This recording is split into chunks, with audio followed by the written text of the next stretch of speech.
hello everyone. Happy Saturday.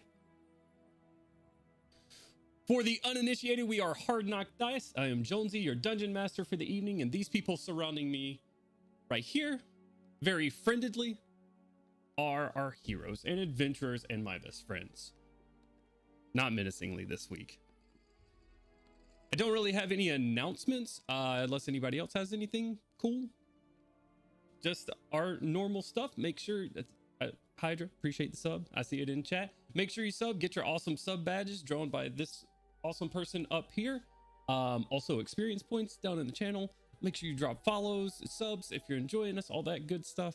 Yeah, I think that's it. So we're just gonna hop into a recap. Good. Okay. Last we left off, our adventurers did some exploration, but not necessarily exploration into the outer world. They went to some inner exploration in a remembrance ceremony for the day of mourning. They, taking their charge Lydia, or their previous charge Lydia, who they have now delivered to her parents, down from the airship down to the town of New Kyrie, where they saw a mass exodus from the city. Having some dreams the night before, bringing these memories to head of things lost in the past. This area in general seeming to have a lot of these thoughts of remembrance and loss just sort of manifested on this day. As our party took place of this ceremony, some of them sort of fell in line, remembering some friends and allies past, took their moments remembering ancestors and the like, every day or just this day. As this ceremony completed, however, they moved into the city. Crowley went and spoke with a contact of his, well, not even a contact, really his benefactor who started this entire journey for him, to give her some rather disappointing updates. After this was done and everybody was sort of sitting in the streets waiting to rendezvous with Crowley, they saw a sudden shift in tone with the town.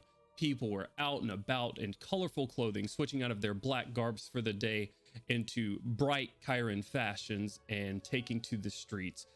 This marketplace is bustling with people and different vendors and shows and everything else that can go on. People reciting poetry on the sidewalks and on roofs, as Gandalf saw. Just a big show of it all, and a very drastic change, just sort of celebrating what Kyrie was, is, and will be. But as we ended our session, a large tent that has been closed for the past few days finally opened its curtains, and spewing forth from it a massive just amalgamation of circus performers and brass instrument players crowding these streets and parading around, as one gentleman in particular who coming out on stilts himself, just towering above everybody at the moment by 5 or 6 feet, saying to come see the circus. And that is where we left off.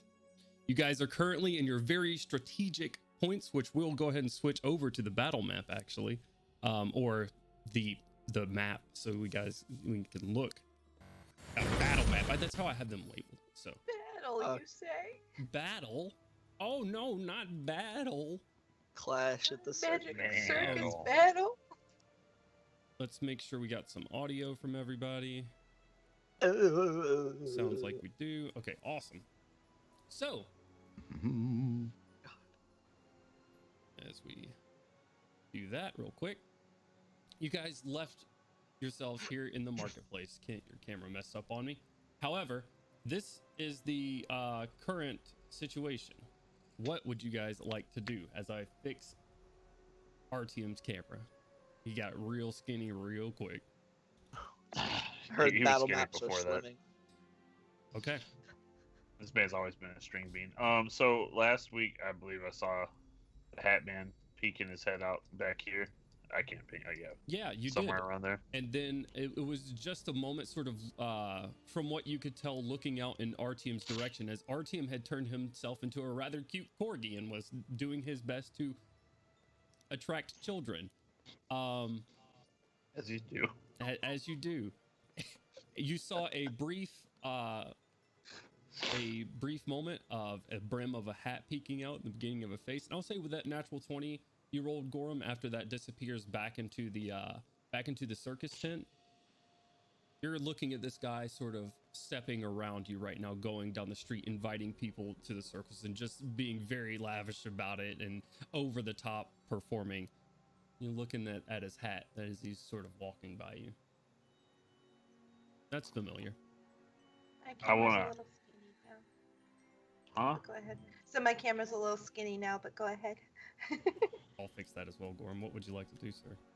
I want to try to dodge across the street and go look at his tent hole. Is what? Wait a minute. I'm not going back on it. We are I'm sticking with starting the off wording. spicy this Saturday. Let's go. Or Show me. investigating Staying other on brand. men's holes. All right. Yeah, Gorham, you make your way over there as he sort of passes by you, looking in. You give a gander around. What you see is make a perception check for me, actually.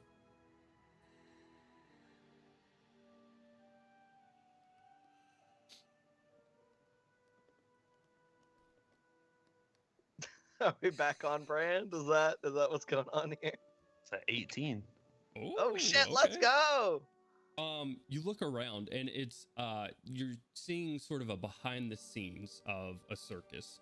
You see a couple of different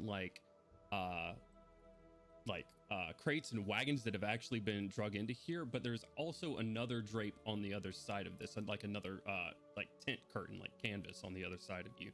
Also designed similarly to the outside, just striped in bright color circus colors.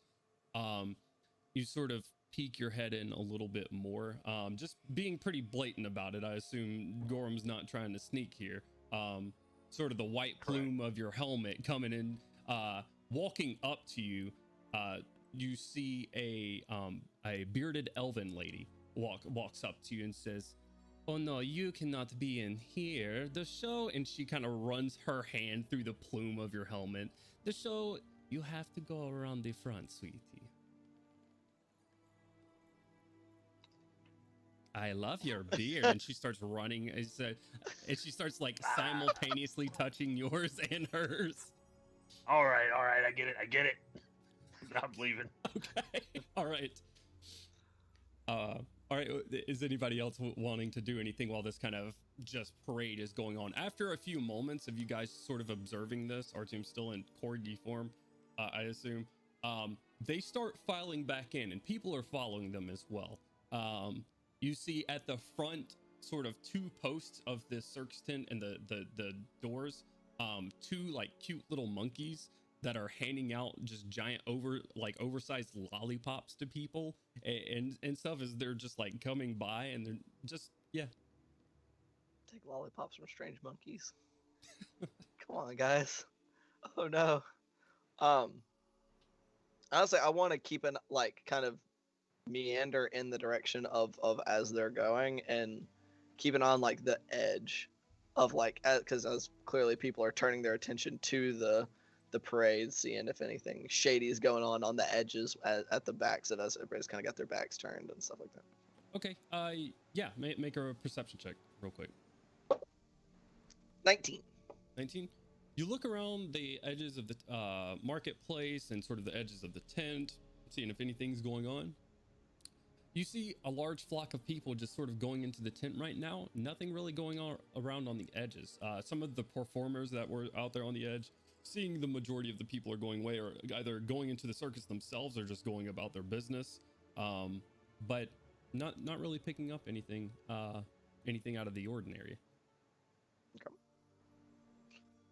That's it for now. Just kind of going around like the circumference of that whole area. Okay. I want to try and keep these children distracted from the circus by Um, rolling on my back. For At this belly point, roast. these kids have already ran away from you. Our team. As soon as the loud noises and everything start and the bands start playing around, unfortunately, your doggy cuteness fades away as they finish petting you and start running away. Sad times. You've been outdone. Well, I'm already a cute puppy. They can do whatever they want. I'm just gonna head on towards that tent. Okay. He says, "Who's the real winner here? I get to be a cute corpse." Where are you heading? Towards the town? Are you Just making a beeline for it. okay? Going into the back, going into the front Right. door. Okay. I probably just saw Gorham come out of a back passage, right? Yeah. I mean, you're right there next to him. I would say you saw Gorham sort of poke his head in, and you see a feminine figure just sort of catch him at the door, and is probably just now sending Gorham away. Gorham seems to be a little bit repulsed by what happened. Aroused? Insight check. You just see a tent in the Dwarven armor. Oh, no. Oh god. This is non-canon. This is fan fiction. Wait a minute. Gorham, roll a Constitution check. No, I'm just playing. Oh my All right. Where are you heading to? If I saw that there was a person in there that stopped the Gorham, I would say in Gorham's brain. So, what did you find in there? It's a tent of horrors. Mortal men aren't ready for such things. Do you think these are the people? Should we go in right now? I don't want to go back. I didn't see anything when I looked in except for an elf with a beard. An elf lady with a beard. You see him just kind of think about that for a couple seconds. Stop me. Just goes through the 5 stages of grief in like 15 seconds. Well, I mean, if he says that there's an elf one with a beard in there, I at least need to peek my head in. I mean, Okay. you did, someone doesn't just go like, "Oh yeah, there's just an elf with a beard." Like, what? No, bullshit. Lies, deceptions. Are you just going to the same area? Yeah, I'm just gonna peek my head into the little flap to see if he was bullshitting me. Okay. He's going to the tent hole. RTM, you sort of taking your nose, picking up the bottom of the tent real quick, and like looking up under. You have your worst fears confirmed in a matter of seconds as you see on just this sort of very, very ostentatious. What are these things called? Oh man, I don't know. What you look at yourselves in like doing makeup and stuff, I can't remember. Like a vanity? Yeah, like this ostentatious vanity. That's what I was thinking. Like with this brush, this silver brush, just brushing this long beard over and over again, and just like it goes down nearly to her knees. She's just sitting there like she's getting ready for a show. Just gonna come back outside and mentally tell Gorham that was frightening and majestic at the same time. I agree. I tried to warn you. All right. Well, I don't think children are being lured away in that lady's beard, so That's what you think. I guess I'll try to find out where the group of kids that were with me have gone and just sort of follow after, maybe in the tent area somewhere. Okay. You see them meet up with their parents on the main road out here. I keep pointing in real life for some reason, but you see them meeting up with their parents who are following by, and you just see a line going into this tent right now. A lot of people, being greeted by these monkeys on stools with just giant oversized lollipops, and you just see a line. Most people are now exiting the main thoroughfare of this marketplace, and the vendors and stuff are sort of either packing up or just getting ready for some downtime, maybe getting some lunch from the tent. But it's the out here seems to be winding down. Everybody seems to be moving into this circus. Is my air support seeing anything? Yeah, you rolled a 26, right? I would say with that 26,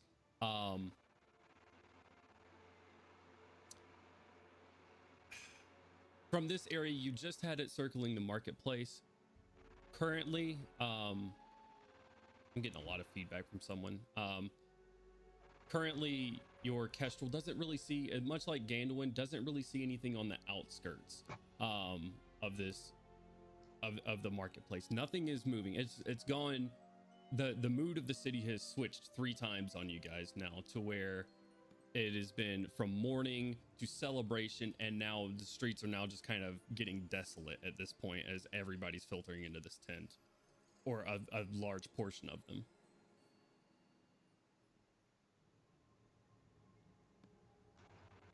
Well, gonna keep on keeping on, so Okay, you're just gonna have your Kestrel keep going around? I'm not a scout. It is, so just like before, got the Kestrel around the market area, or the drone around the market area, and the Kestrel around other parts of the city, see if something's going on where people aren't looking. Okay, where in the market area would you like to keep your drone at? Just ping on the map, so just for frame of reference. Oh, it's in the air as well? Yeah, the drone is circling above, and then the Kestrel's circling other parts of the city. Okay, all right. All right. At this point, you guys are standing in your spots, looking around, sort of coming in a bit closer to the main thoroughfare. Besides you guys and the vendors and a couple of stragglers, everybody has pretty much made their way into this tent area. Well, and kind of look around at my buddies, just go shrug. I'm gonna walk in the tent. Okay. You're greeted by 2 monkeys holding out gigantic lollipops for you. At that, Melgrim will follow Gandalin in. I will take one lollipop, I guess, and just kind of hold it. Okay. Like hold it like a fucking knife. What the? Well, it's rather large. I mean, even compared to you, these things are probably like 16 to 18 inches across. Bludgeoning weapon. Yeah. Potentially. Just kind of like, hold it off to one side a little bit, like, hey, that's weird. Walk in. Okay. Melgrim following through. Is anybody else staying behind? Everybody going in? What's the plan? Yeah, if I see Melgrim going, I'm gonna go in too and just catch up to him. Okay. I'm staying outside. Same thing. Hunky on a stool, holding out lollipop for you, Melgrim.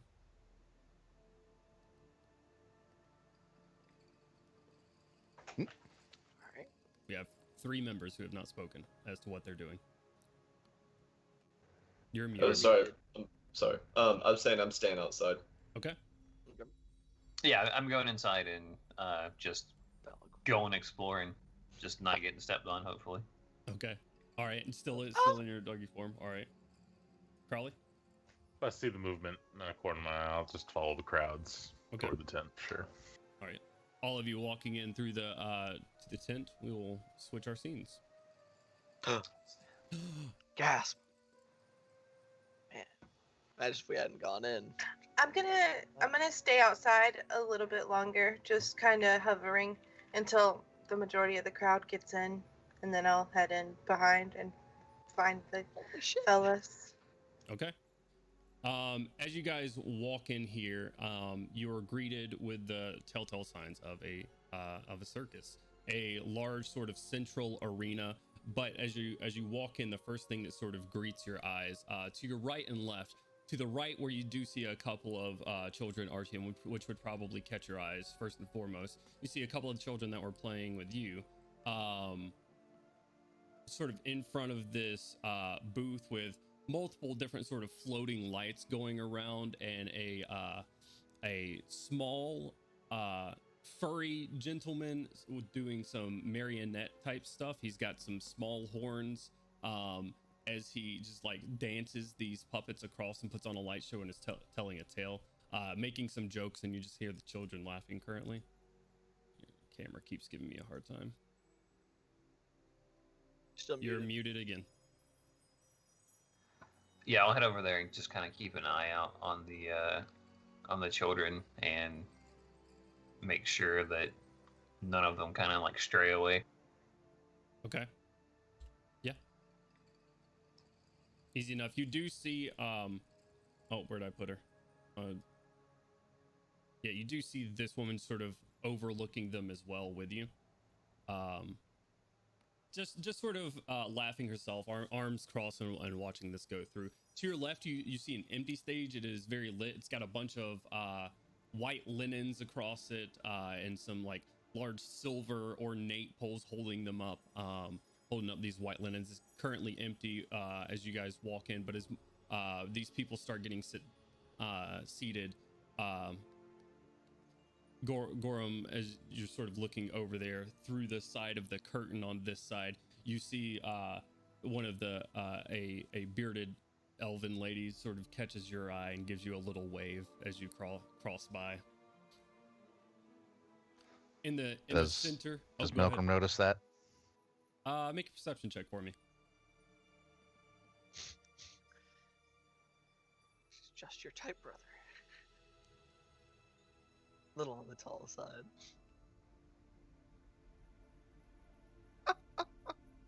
Like a 24. Yeah, you absolutely notice it. Awesome. Oh, made a new friend, huh? Got him.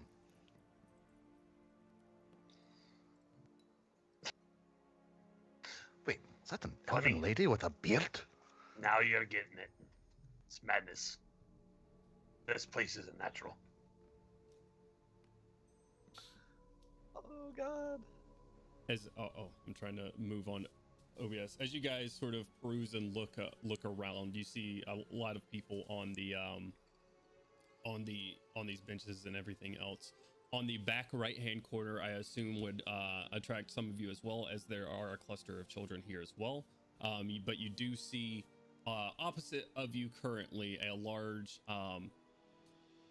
what looks to be like a walk-through panorama with like fake plaster dragon bones attached to them, like this dragon head and the mouth you walk into, and these like fake dragon skeleton going down the back of it. And you see children hopping up through the mouth, and they walk through and go out the back, and you got a couple of them that are doing it multiple times.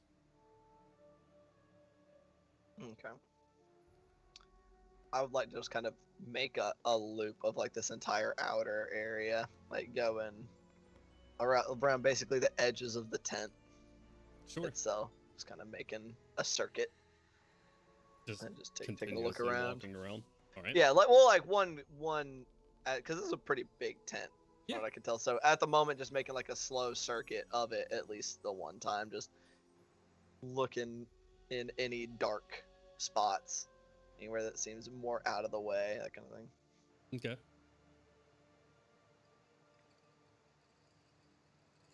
Anybody else like to do anything specific? Right now, everybody's just sort of getting in their seats. People are getting seated and getting like going through some of the side attractions that are happening currently. I want to explore the walk-through dragon thing. Do you want to go through it? Yeah. Okay. Woo! All right. You get up there, and there's a rather large gentleman, sort of a large oaf, half balding guy, watching over it. He says, "Well, ma'am, as you're sort of stepping up to go into I think you might be a little bit too big. No offense, you're rather petite, especially compared to me. But that's made for children. That's made for kids."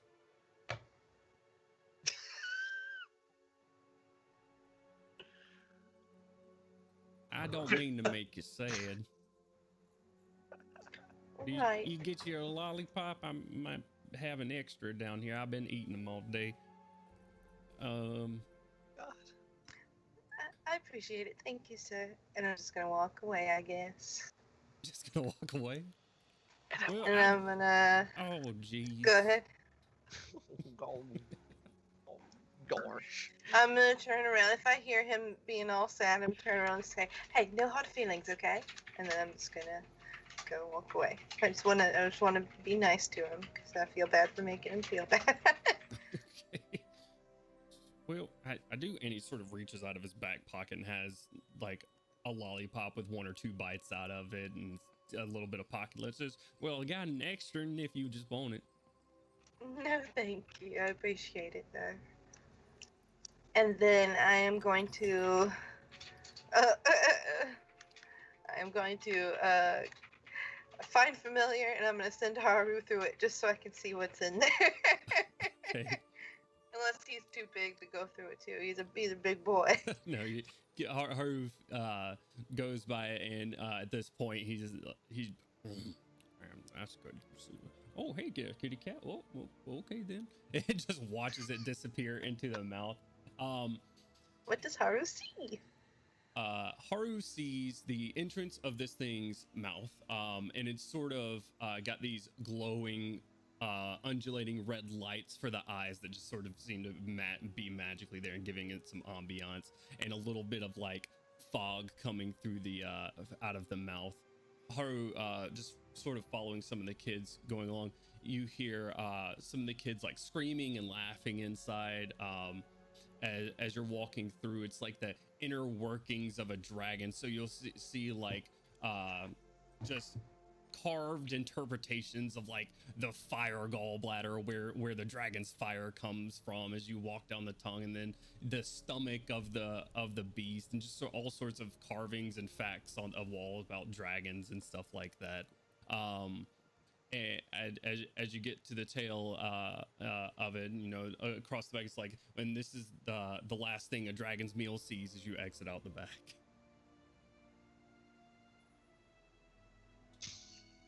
Word, that's fun. Very cute, got totally poop. worth it. I'm just gonna kind of chuckle to myself and then call Haru and go back to the group. Okay. Outside Milo, as everybody is sort of filtered in here, and you're just sort of keeping watch, sometimes getting into your homunculus and Kestrel's vision just to sort of communicate with them and see what's going on. You do see on the front of the circus a bulkier guy, dressed in striped pants and what looks to be just like a wife beater sort of shirt, comes up to the front of the tent and sort of takes part of the top of it, one of these brass fittings, turns it to the side and rotates it backwards away from you. Then turns around, sort of shuts the like closes to. At this point, he brings the monkeys inside, like, come on, and gets them up on his shoulders. Takes the stools inside and closes this sort of first flat that you walk through. So, and that brass fitting was part of like the assembly for the flap. Yeah, like for the tent itself. So, and it's was it like just shutting to prepare for the show or whatever, so that more people would come in? At this distance, you couldn't really see what he was fitting with. This is just as you're in between and across the street from him, sort of watching the front of the tent. You couldn't really see what he was finagling with exactly. All right, I'm going to call the Kestrel back from the other part of the city and have it take up position circling the circus. Okay. And I'm going to see if the homunculus can find a crack or an opening or something to get into the tent. Yeah, I mean, it's not hard enough. It crawls up under the tent. It's a tent flap at the bottom at this juncture. Mm-hmm. Crawls up under, and where are you sending it? Bring that up. Is there like I'm assuming it's a tent. It's not super well lit, right? Correct. Except in the center area. It's like any dark corner, like if there's like a cross beam or something that it can kind of perch on and keep a lookout. Okay. Are you trying to take a look? Because this is like a double tinted area. There is an outside perimeter which Gorum and RTM sort of got a peek into where performers and stuff are. And then there is the inside of the main tent where the shows and the attractions happen. Does the outer tent have like would it be easy for the homunculus to peek into both? there's curtains dropping from the ceiling, so there wouldn't be a place where he could sort of straddle and look over. Actually, make a perception check for your homunculus for me. Oh god. 11 plus 6, 17. Okay. After flying around, make a stealth check for me as well, please. I'm sorry. 12 plus 4, 16. Okay. All right. As your homunculus is sort of flying around, you do find a platform, which you can actually see on the map as we go right here, off to either side, with beams right by it. Curtains do go up to the tent top on either side, but this is the one point on either side, and I'll let you choose which one he's perched on, where he can see both on the outside and inside of these things. Where is the entrance flap? Is it this point right here? It's at the bottom right here. Yeah. Bottom right there. Yep. All right, yeah, we'll just keep him there on the left-hand side, and just kind of seeing what he can see. See if I see that guy in the stripy pants. Okay. As a matter of fact, you do. After a couple of minutes, and he takes the monkeys and everything, he goes around to the left-hand side, nearly directly under your homunculus, and does the same thing. It seems. You're kind of looking directly on top of him. He's reaching up. Directly up under your homunculus, and it seems to be messing with something right up under him as well. Yeah. Currently no action because he could just be like prepping for the show. But I will. I mean, I saw everyone go in, correct? Yeah. I will shoot a message to Kaushik, just saying, "Hey, they're sealing the doors. Could just be for the circus, but just be aware." Okay. I will respond. All right, I'll keep an eye out. Just let me know if you see anything else outside. And I will let the guys know that they're sealing the doors. Gotcha. I forgot to use my voice. Gotcha. I'll keep an eye out. Very well. Right. It's like, who is this? I don't recognize this voice. Yeah, and then I'll keep the drone there, kind of alternating, like keeping an eye on what's going on in the main tent, and then looking to make sure there's nothing, unkosher going on in the outer tent. Okay. Make an Arcana check for me, Milo.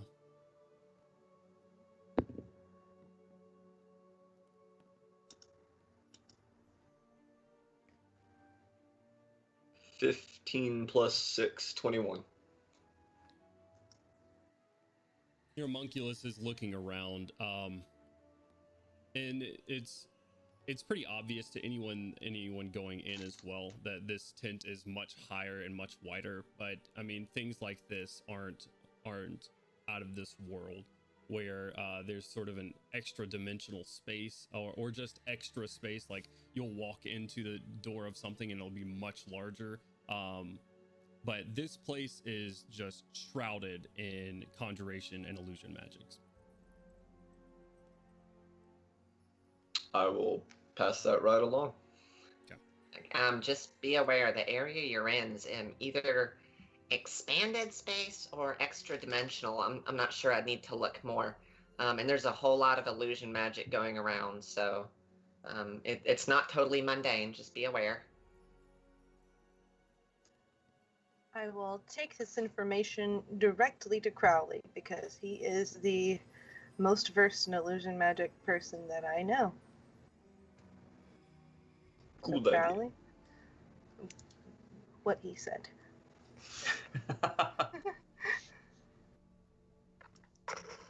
There are plenty of ways for a... I'm sorry, I almost slipped back into an old accent. There are plenty of ways for a child... Where did this dog come from? There are plenty of ways for a child to get lost in the circus. We must make sure none of them hold illusion and lead elsewhere. Of course.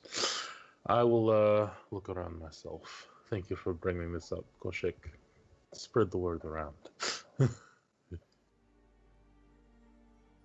word will be spread. Okay. Like butter. Unless there's any... Go ahead. I was just curious. I'd noticed anything in particular making a circuit of the entirety of this tent on that outer edge. You've noticed all of the attractions on the outside, and I'll say, looking around, it's not difficult to see sort of these platforms above you, that are on either side. You go around to the back left-hand corner, you're met with an empty platform, nothing on it right now except for some deep gouges on either side of it. Okay. Do they look to be created by anything I would recognize, like the gouges that look like, oh, that looks like that was made by whatever. Make a nature check for me. Okay. I'm great at those. DC's gonna be fairly high because Gandolin, but 16. It's big. Word. Okay. I was mostly wondering if it was made by like metal implements or anything. Possibly big metal implements. Gotcha. All right. Other than that, does it seem like just about everybody has one of these lollipops? Most of them, yeah. Some of the parents will just sort of set them off to the side, but yeah, pretty much everybody has one. Cool beans. That's what just kind of make that circuit and then kind of get a good observational spot where I can see as much of the tent as possible. Okay. Where would that be? Go ahead and place yourselves on the map. Sure, where that would be. I already have. Oh, there you are. I was not looking for a dog, so that explains why I couldn't see you. Gore, get out of the center. You can't get in there. I am the main attraction. Brothers have never been to a circus, so they're just like, oh, what's this area? The battle bean. Why can't I put myself on there? The Where battle am I oval. at? Why can't I put myself? All right, Melga, pick a. Come on, brother, pick a seat. Kaushik, you're a large I'm creature. huge. Kaushik real big. How do I get lit? Okay, I'm littler. I want to She be on the really is trapeze. part of the circus. Holy Jesus. Gorham taking a seat. Oh, Gandalf, I'm on the I'll trapeze. also say, I'm sorry, I missed this before. As you sort of, those are big gouges in the wood. Gotta be way up high to see You things. come around. There is just a drunk guy sort of passed out behind the bleachers. Looks like he took a tumble from the top seat, which aren't very high. They're like 3 or 4 high, so it's like I just You just a gotta check. lot. Like Cheswell's, is he breathing? As you move up Kaushik's to him, he performing. is snoring. So Okay. He's just it snoozing. seems like he had a little bit too much fun at the celebration, and now he is here drunk at a circus midday. That definitely like smells like reeks of booze, all that Yes. fun stuff. Yeah. Okay. Just want to make sure. Okay. After that, just kind of like and then resume my. Can Okay. someone ping the dog for me? Because I don't see him. This is like a brain, like a Where's All Waldo. the way down at the bottom right. Oh, corner. I don't see him. I don't think Yeah, my zoom map out. goes that far. My, Oh, I'm you might- zoom. Either that, or you might have to just refresh. Oh, okay. I had to zoom a little more. Okay. Got it. Kosh, you can move yourself to where you would like to be. Looks Oh like. no, I'm on the trapeze. Oh no, you're not. Whee! Wow. Those could be death snores. I'll be right there. Okay. As you guys sit around, unless there's anything anybody else would like to do, but as you sort of take up these positions, the lights, which are sort of just coming from the top of the tent, looks to be like magical lighting, magical ambient lighting, lighting this space for people to find seats, and you see all of a sudden those start to dim and go dark until the tent is almost just completely dark, except for a couple of the lights that, like, the show is still going on with the guy with the marionettes who is bringing his show to a stop and sort of closing his curtains up. But everything goes dark for a second, and then in the middle, appearing in a beam of light as well as a poof of smoke, you see what you presume to be the ringleader. And Milo, I'll say if you're sort of popping in and out of your homunculus, I told you guys to place yourselves on the other map, and that's my bad because now I have a couple of different maps. So go ahead and place yourself while I'm doing this. My bad, guys. I feel bad now. I've been bamboozled. You have. I was just figuring it out. Now you can place yourselves where you're actually going to be. Oh my god, there are a lot more people in these seats now. Yeah, more people have found their seats. That's what I was saying. Oh, yo, why is this lady reading a book? Is it not entertaining enough for you? That's a little child. As you look off to your right, she's brought like a coloring book that she's like smearing in like crayon material. Is making. We're in the kids section. Oh no. You know, as the lights go down, as the lights go down, I am gonna. Oh my god, that's so sad.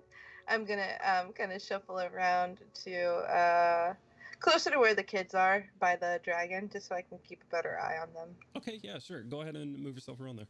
I don't want to get too close to them because I don't want to draw too much attention to an adult being by the kids, but I'm just gonna vibe by the dragon. Okay. I would also like to hide. Just kind of as the lights dim, just kind of sink back as far as I can, just to, unless you're wandering actively looking for me. Like I just kind of, like somebody might pass over. Hide You said behind it's getting the dark. dragon? Where are you hiding? I was just gonna like back up farther into the, cause like how dim is it getting in here? I mean, because you said it's like the lights are all kind of going off except for this big center column, right? Right. There's some ambient light to keep people like from falling. So I'd say like the equivalent of what low light vision would be. But yeah, it's sort of dim. It's not complete darkness. Okay. So I don't know, just being, I guess, if not exactly hiding, but just being as unnoticeable as possible. Go Like, ahead and you're make a stealth check. somebody for me. might just like scanning sideways, just miss. I will right? say, you being at that end, there are kids pouring out of the back of this thing and sort of looping back around and going to do it again. That's fine. Okay, go ahead and make a Okay. stealth check for me. Does it seem like that's where most of 24. the kids have gone?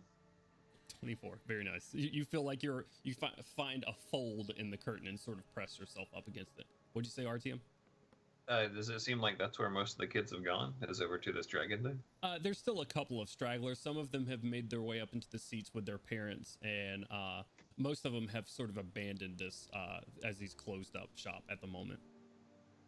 All right. How tall is this third row of bleachers? Maybe like 12 feet. Okay, cool.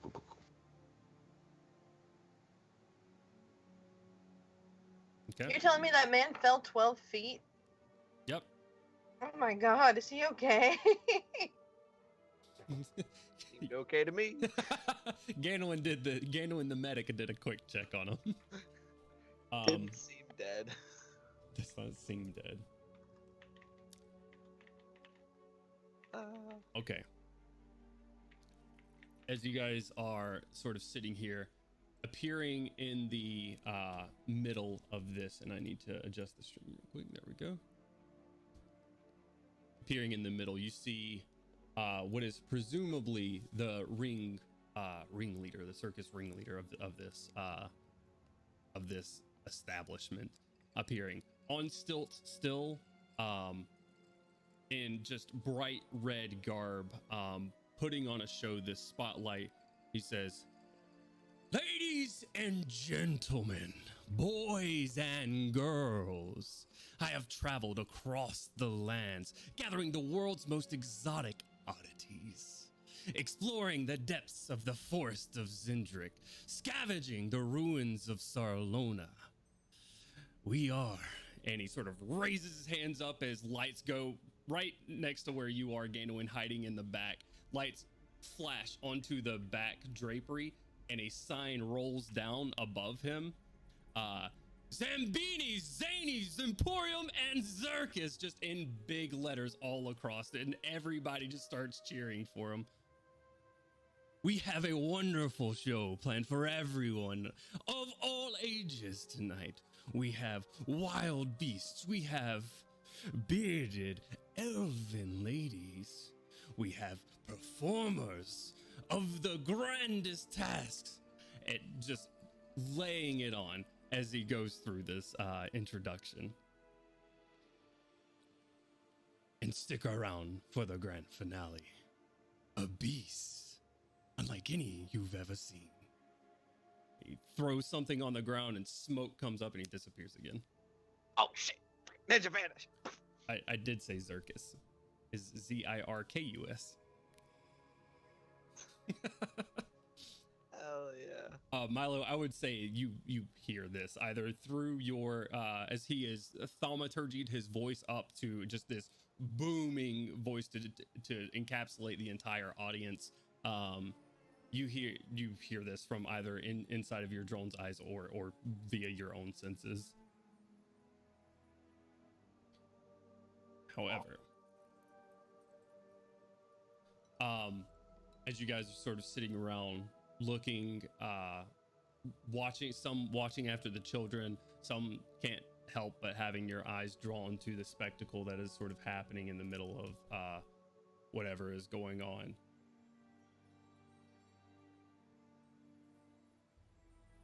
The show starts, and it starts fairly simple with a line of just clowns coming from the back of the tent, sort of from under the sign and around the dragon, as they get on unicycles and wheel things and do like different stupid stunts, falling over each other and just tripping over each other. Kids are laughing everywhere at these stupid things that are happening. And after about 10 or 15 minutes of this, these clowns sort of filter clumsily back through you, by you, Gandalin, rather. You just see them sort of disappearing back into the tent. You see the spotlight shifts now to the back left-hand corner of the tent towards this stage with sort of white satin sheets perched up by these silver ornate things, and you see the bearded elven women step from behind. There are two of them, as a matter of fact, coming out, and there's just like sort of a reveal as the curtains pull back on this, and they're sitting there just combing their beards, and you hear some gasps from the audience and a couple of "oh" from the audience as well. As they're sitting there combing their beards. If there is at any point during the show that you guys would like to do something, feel free to interrupt me. As I'm sure that it was Gorm, wasn't it? Oh, just intermittently checking the outer tent during the show. Milo, a couple of minutes after you hear this announcement, you see blue lights start to glow on either side of the tent.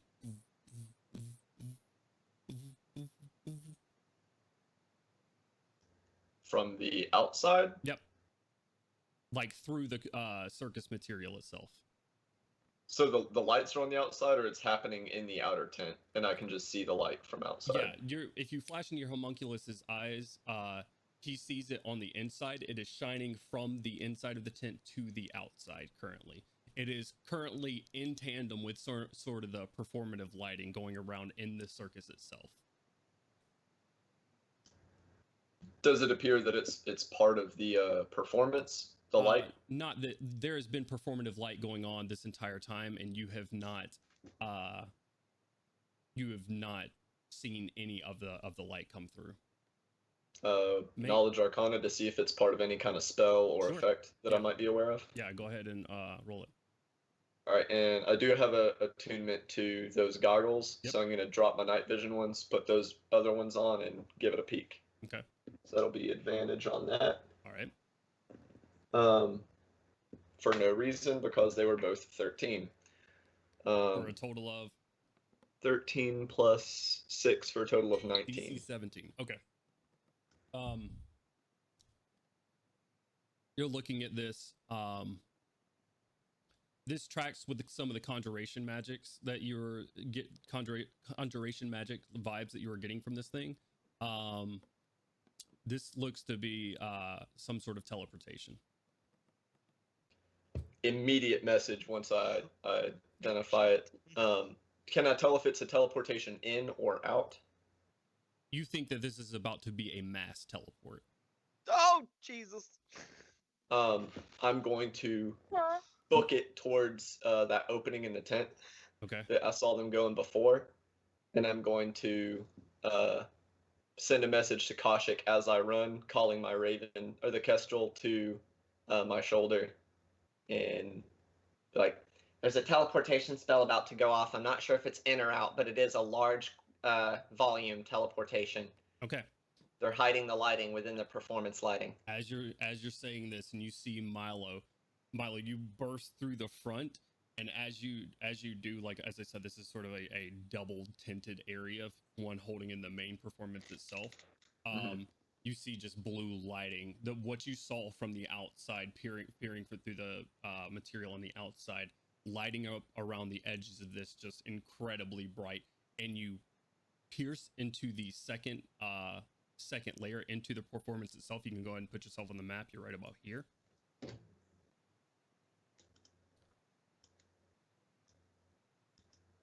And you pierce through those curtains as well, and when the flap falls behind you, most of you, all of you except for Kaushik and Milo, currently either looking around at the children themselves, keeping a general eye out for what is going on, keeping an eye out, like just looking at the circus themselves, being horrified by bearded elven ladies. There's a lot going on right now. But Milo, as you sort of burst into the tent, everyone just feels a sort of in their ears, like their ears have popped. As this happens, the bearded elven ladies are sort of, everybody's through with their oohs and ahs, and they're just sort of answering questions or reading, like one sings a song in the middle of which one is just finishing up a song. And then you just hear a bunch of kids start laughing, and and she hurries off stage really quickly, seemingly embarrassed, throwing her beard over her shoulder, and just sort of like shuts the small drapes that are in front of the small little stage. And then in a poof of smoke again, in the middle of the arena, you hear, "From the heart of Zindrick, a beast no man has ever seen and lived to tell the tale, except for me." Don't look at me like that. "Ladies and gentlemen, even more dangerous." And you see the lighting in the back left-hand side next to that Shit.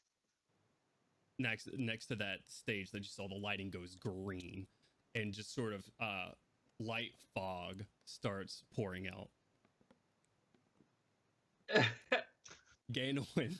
Oh, I need to find a new place to hide. Gainwin, you were the first to hear it, as you are sort of in the folds of this thing. You hear steps of something massive as he points his hand over there, and the spotlight just sort of trails over there.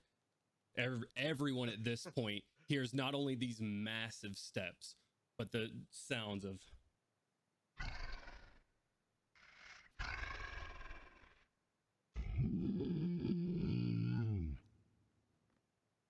Oh, shit. as oh, he's not that big. I Yeah. say he's not so big at all. That's Hey, he's a Look baby. at that, he's a Oh. little guy. Ah! He's a baby. Oh shit! Oh shit! As a two-headed, I think only Artyom. Artyom, roll me a knowledge nature check real quick. Yeah, I've killed one before. I have the bones on my hip pouch. Okay. You've seen this creature before. It's probably killed a couple of your tribe mates. This one has two heads going down this, connected to this massive neck and just out of the body as it steps. One man, Milo, familiar to you as you're sort of running in here. and you look across and you just see that same man that was adjusting things on the side, sort of hand up, like backing away from the beast and like allowing the beast into the side of the room. And you just hear gasp and some screams from the kids all around the room. Does you go ahead? No, you're fine. You go ahead. I was gonna say I'll have the drone kind of peek back over into the outer tent to see if that's changed or even still there or what. Okay. Milo, as you sort of your drone peeks around into the outside, does your drone have dark vision? It does. 60 feet. Yeah. 60 feet. It sees darkness, and that is it at the moment. I was going to ask if you could clarify for me if the mass teleportation has already happened, or if it was to get the dinosaur in. Yeah. Or if it was all of us still Yeah. living. Pop that message over to Koshik. I don't think we're at the market anymore. Oh, God damn it. We're not at the market anymore, Toto. Because my goal was, when he told me about the teleportation, to try to dispel magic. But I guess it's too late for that. By the time he was sending this message while he was running, had he waited any longer, the teleportation would have gone off and he would have been outside of it. This was all nearly instant. As he popped into the beginning, you guys teleported. Now, as you've received this message, sort of looking around, Koshik, roll an Arcana check for me. I'll give you an Arcana check.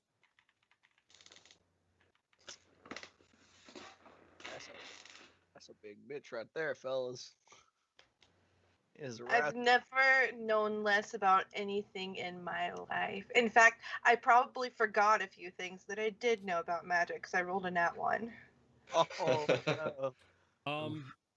It'd probably be a pretty good idea to dispel it at this point. We'll go with that.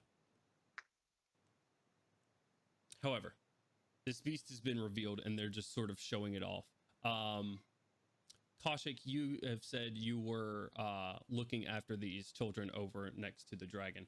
I would like you to make a wisdom saving throw for me, please. Bitch. They start beating you with lollipops. What? The lollipop brigade. The assault.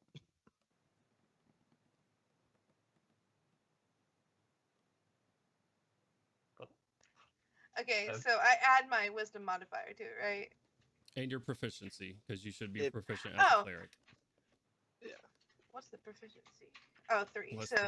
That was 16. So it should be plus 8. Whatever you rolled, plus 8. 5, 6, 7. 27. Oh, jeez. Jesus Christ. I think I'm okay. That's not a... You Okay. still fail.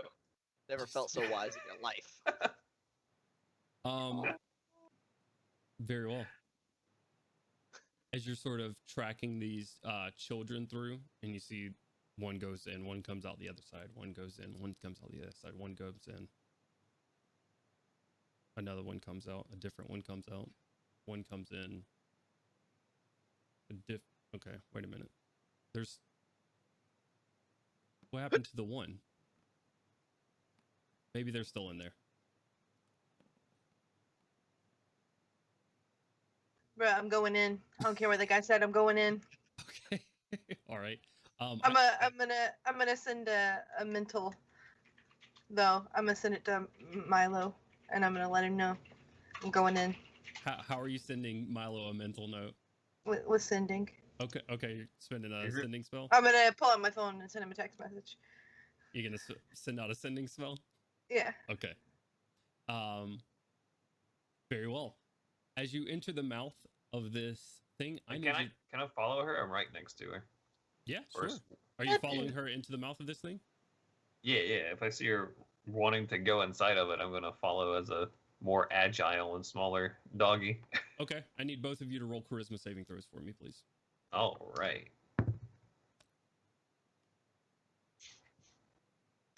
That's a 16. Okay. Do I add my proficiency bonus as well? I do not believe you are proficient in You'd have charisma to saving look throws. at Okay. your saving throw. Also a 16. Also a 16. Okay. RTM, are you going ahead or behind Kaushik as being the smaller and more agile of the two? She'd probably get inside before me, but I'd try to like wiggle past her to go in ahead of her. I'd Kaushik probably goes, get stuck at the beginning, so. as you go through, he says, ma'am, and you're just running right past them through it. RTM sort of trotting up behind her as she passes the sort of like the throat of this, what would be the throat of this being into the first little chamber. She goes invisible. You can no longer see her. Can I tell that that's a magical effect? It could be nothing more or nothing less. What? Please What don't is the? say that. What? Please don't say that. What? What is the sending Whoa! that you sent me? Question. Do you if you want specific words? I'm going through the dinosaur. I think kids are being taken in there. The dinosaur? As It's she a dinosaur. Oh, says- dragon. She Dinosaur. says the Oh, dinosaur, God. Milo. You look up and then you're like, oh no, they're taking Dragon. kids through that thing. Dragon, sorry. The Yeah, no fake wonder dragon. they're disappearing. That's a fucking dinosaur. Jesus.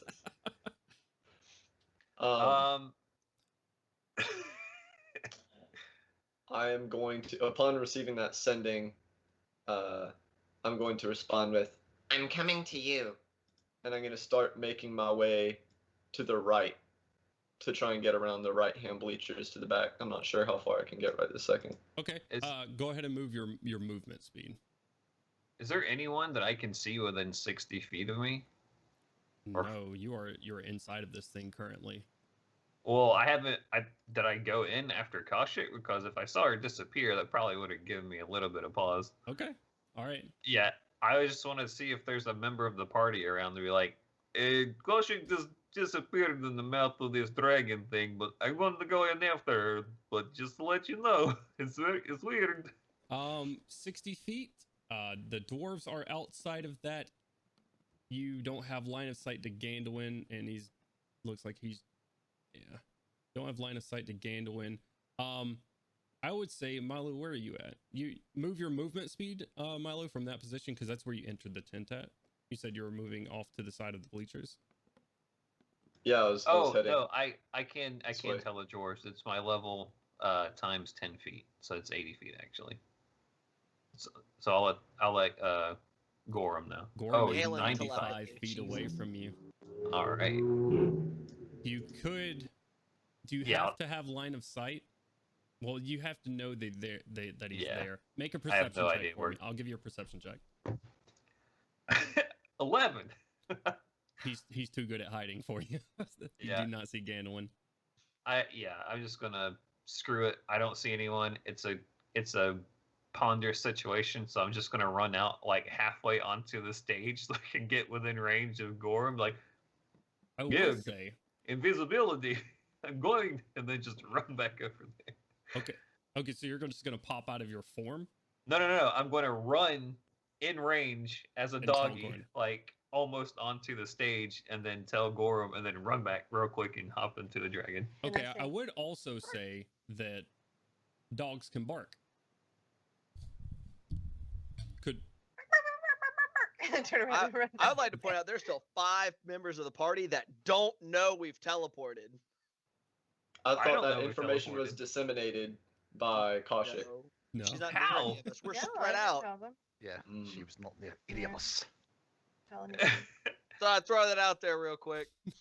Well, so you get within range, send Gorham a mental message that Kaushik just disappeared into this thing, and that you're going Yeah. after her. Yeah. And I'll say, Kaushik went inside the dragon and just disappeared when she went inside the mouth. I'm going after her. And then run my doggy ass in there. Okay. Very well. You're telling Gorham that? Yeah. Gorham, as you hear this message come to mind, and then you see this dog disappear into the mouth of this dragon. I would like you to roll a wisdom saving throw for me. This place is weird. Got dragon throated. I'll go ahead and tell you the DC is 19. Oh shit.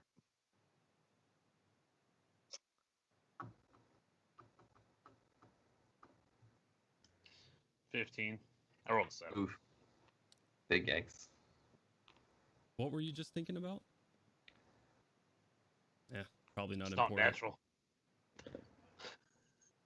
Going Elves with beards. For the sake of this,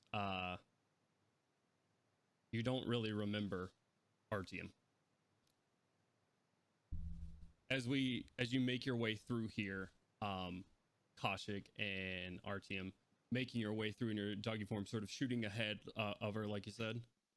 Yeah, if I can see her when I get back in there, I try to get ahead of her. Okay, getting ahead of her. Kaushik, you cannot see this. You cannot see.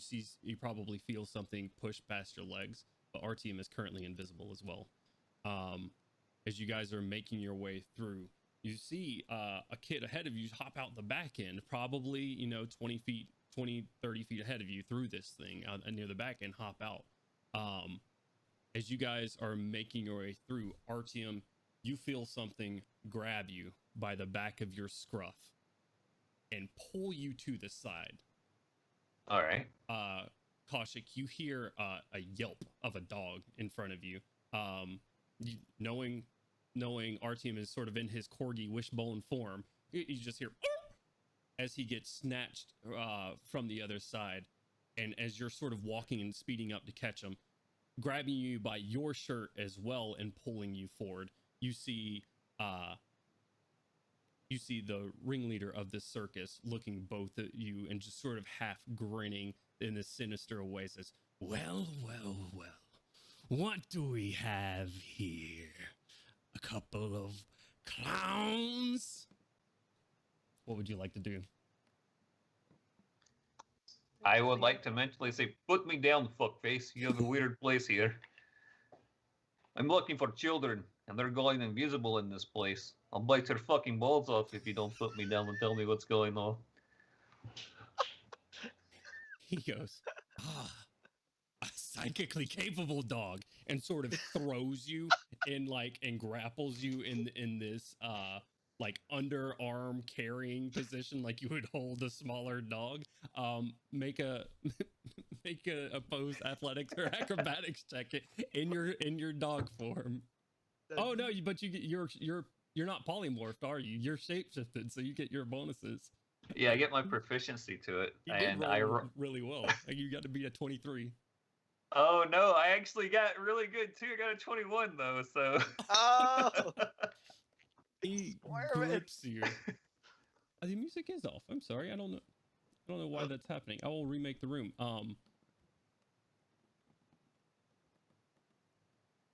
I apologize for the brief pause at this climactic moment.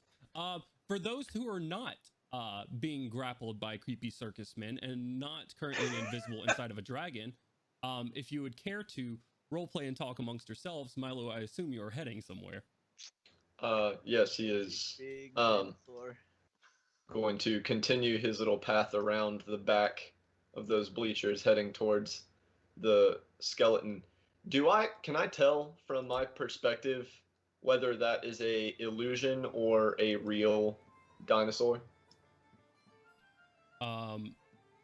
Make a perception check for me. I'll say make a perception check.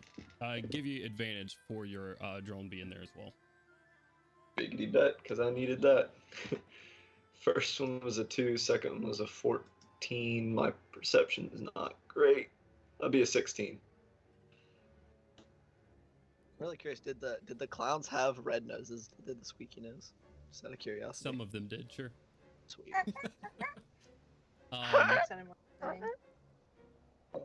This seems very, very, very real, Milo. Oh shit. It is shaking the grounds beneath you as it walks. You're not sure of an illusion that can do that. Gotcha. Did I happen to see Crowley as I was running through. I mean, he was right there at the entrance. Yeah, you saw Crowley. Crowley's better dressed than most of these people. But yeah. Crowley, I think something happened to Kashik over at the skeleton. I'm heading around. Also, I think that dinosaur is real. Are you shouting this? Or... No, I've messaged. So, cantrip for free 99. That's real crazy. It is 2 heads. This is the Great Circus. Double real. It smells real and everything. This is You're like such a killing weird. me. I wonder if everybody else is having a I good didn't time. think elves. This seems pretty cool. Like pretty legit place, honestly. Oh yeah, I didn't elves. think elves could women. grow beards. Yeah, I didn't know women elves could grow beards. That's Understood. crazy. I didn't know men elves could grow beards. For anybody wanting to rejoin the music, it would be 49329. 49329. But yeah, as we did it stop again? Nope. Oh god, it's sinister No, music. it I don't did. like I can this. hear it. It is sinister. Okay. As well, two of your party members are in a pickle currently. I don't know RTM, that. you are I thought grappled. we were in a dragon. Go ahead, sorry. This God. is a big All pickle. right, you're staying in there. Funniest shit I've ever seen. You're gonna Um, get picked. Grappled under this guy's arm, Kaushik, he grabs you sort of by the chainmail or the scale mail and pulls you forth out of the side of this thing. Sort of stumbling out, he says, "Here, take them both. We have to get ready for the finale." And he steps back around outside of this thing. Stepping. No, whoa. This guy, I'm about to drop shapeshift and go to fucking Grapple Town on this guy. Okay, we'll get to that after. I have to do a couple of things as they're happening simultaneously, but you will absolutely get your shot on this guy. Disappearing in a cloud of smoke again and reappearing in the middle of this. What's going on? I heard Oh, go ahead. No. in a cloud of smoke and reappearing in the center of the ring. Everybody, the dwarves, Crowley, all of you see the ringmaster appear again in the center of this area. Now, ladies and gentlemen, for our finale. And the guy starts bringing the beast forward into the center of the ring as it lumbers past you. Each of you see, as you're sort of looking around, I would say everybody but RTM and Kaushik at this point sees this as 2 lights appear on either side of the platforms, and you see two halflings currently on trapeze hooks above this thing, and the dinosaur just sort of like looking up at them. These 2 daring trapeze artists will do stunts above this creature, and should they fall, well,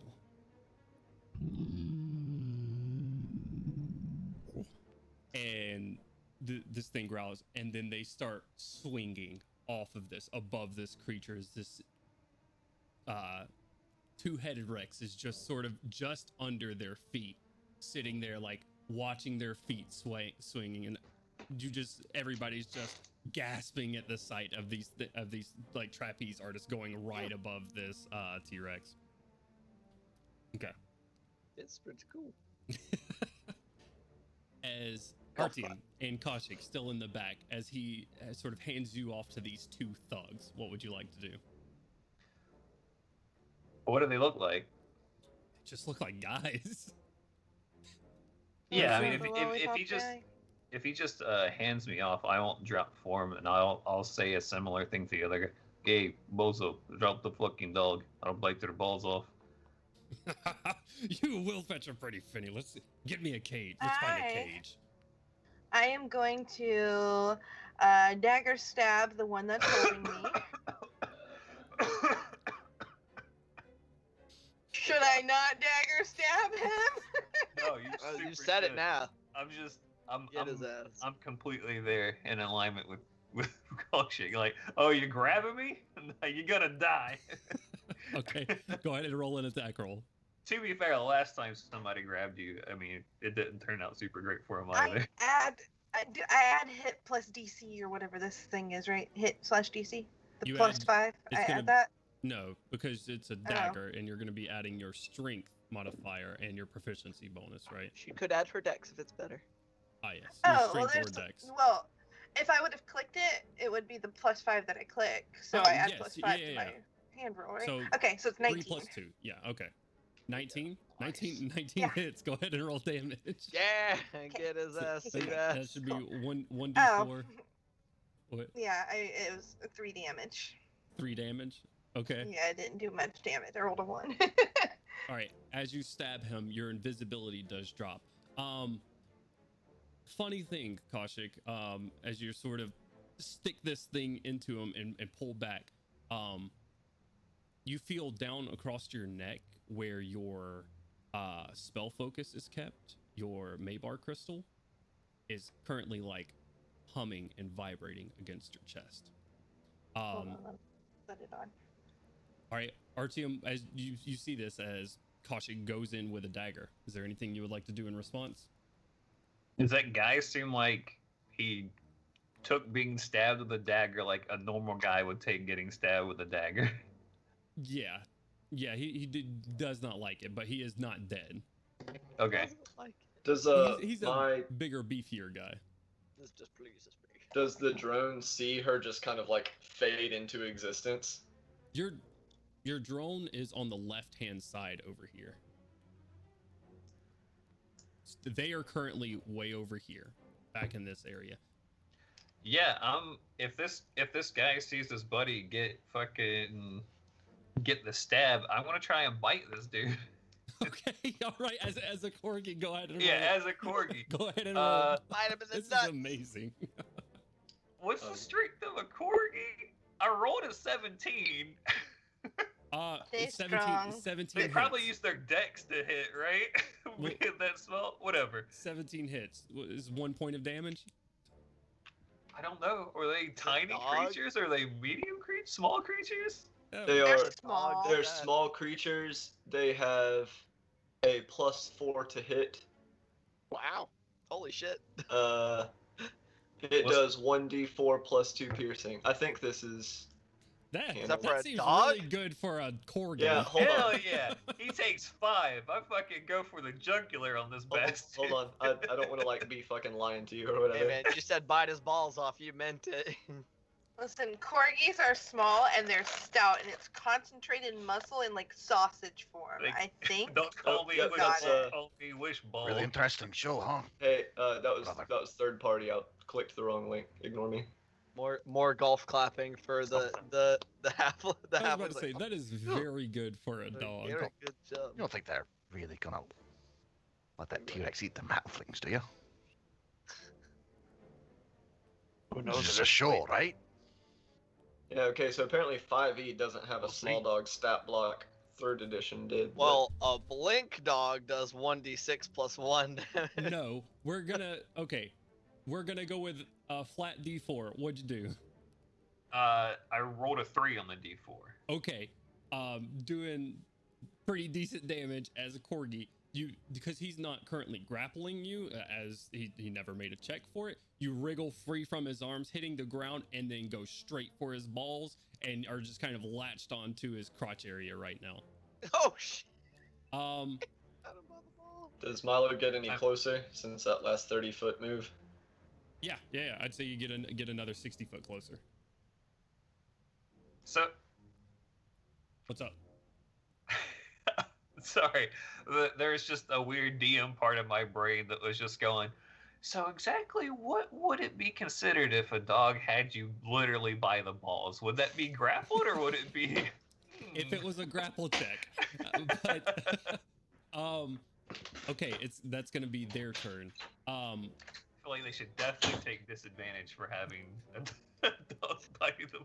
The first one, RTM, is going to swing his fist as hard as he can towards his genital area where you are currently attached to. Saying, "Goddamn dog!" That's a 16. Sure. I don't know what my AC is. We'll say your At AC 20. 11. Sure. Okay. Sounds great. You take 3 points of damage, and I'm gonna assume that probably drops a small dog form. Yeah. Oh man, did I just appear with his balls in my mouth as a human? You appear kneeling before this man's some denim and some flesh in your mouth. Denim. Oh, he's got the jorts. He's got the jorts on. Kaushik, this man is going to attempt to grapple you. Your mic is unmuted, Cody. He's gonna attempt to grapple you, Kaushik. So roll an opposed. He rolled really well again. We'll go ahead and roll an opposed check. Athletics or acrobatics, your choice. Okay. Oh my god. I'm gonna go with acrobatics to get a +2. Okay. Let's go. It's a 7. He grapples you up and brings Grab you, and he starts tugging you along this area. We'll go ahead and remove RTM's dog form from in front of the dragon. Okay. As this is happening, I'm gonna give RTM and Kaushik another turn. These guys are both hurt, but they are not down yet. One is dragging Kaushik away, kicking and screaming, gets about 15 feet away from you, RTM. And RTM, yeah, you're not prone or anything. I'm not gonna make you, but you are crouched in front of this guy, and it is awkward. With his balls in your mouth. So Would it be a free action to spit in his face? sure. And then I'm going to cast Thorn Whip on the guy trying to get away from Kaushik. You're gonna cast it on the guy. You're gonna cast it on. I want to make sure I'm understanding you. Sorry. What are you trying to do? You're just. I'm casting Thorn Whip on the guy trying to get away with Kaushik. Okay. Yeah. Go ahead and roll. That's a 17. It hits. Plus some stuff. Yeah. That hits. So he has to make a. Oh no, he just takes the 4 damage. points. He just takes the damage and is yanked 10 feet closer to me. Okay.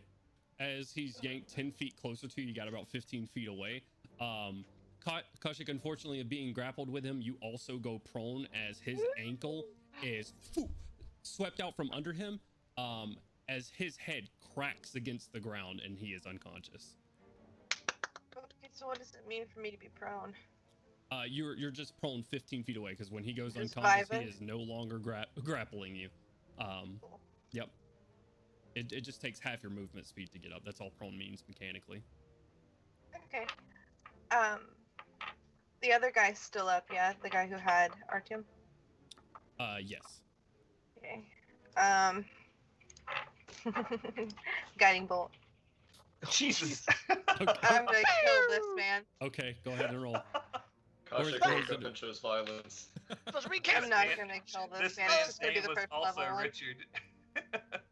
Holy Christ. I hope she rolls max damage and just special beam cannons a hole in him. I'm expecting it. 17? 9 plus 8, is that 7? Yeah, that's 7. 17 yeah, hits. 17. Go ahead and roll Okay. damage. Kaushik's over here I'm looking just like, gonna do the first level. I don't want to kill him, but I'll probably end up killing him. "Oh, I rolled oh." almost all ones. 5 damage. Where are you hitting him at? The cranium. In the I'll say you in the can choose with the 17. body. Just in the torso?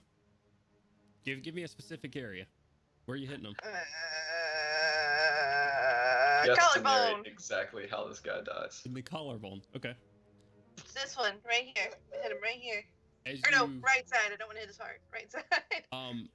well, funnily enough, Kaushik, as you raise your hand to cast this guiding bolt, this black energy traveling up to you, and your focus vibrating against your chest seems to enhance your magic for some reason.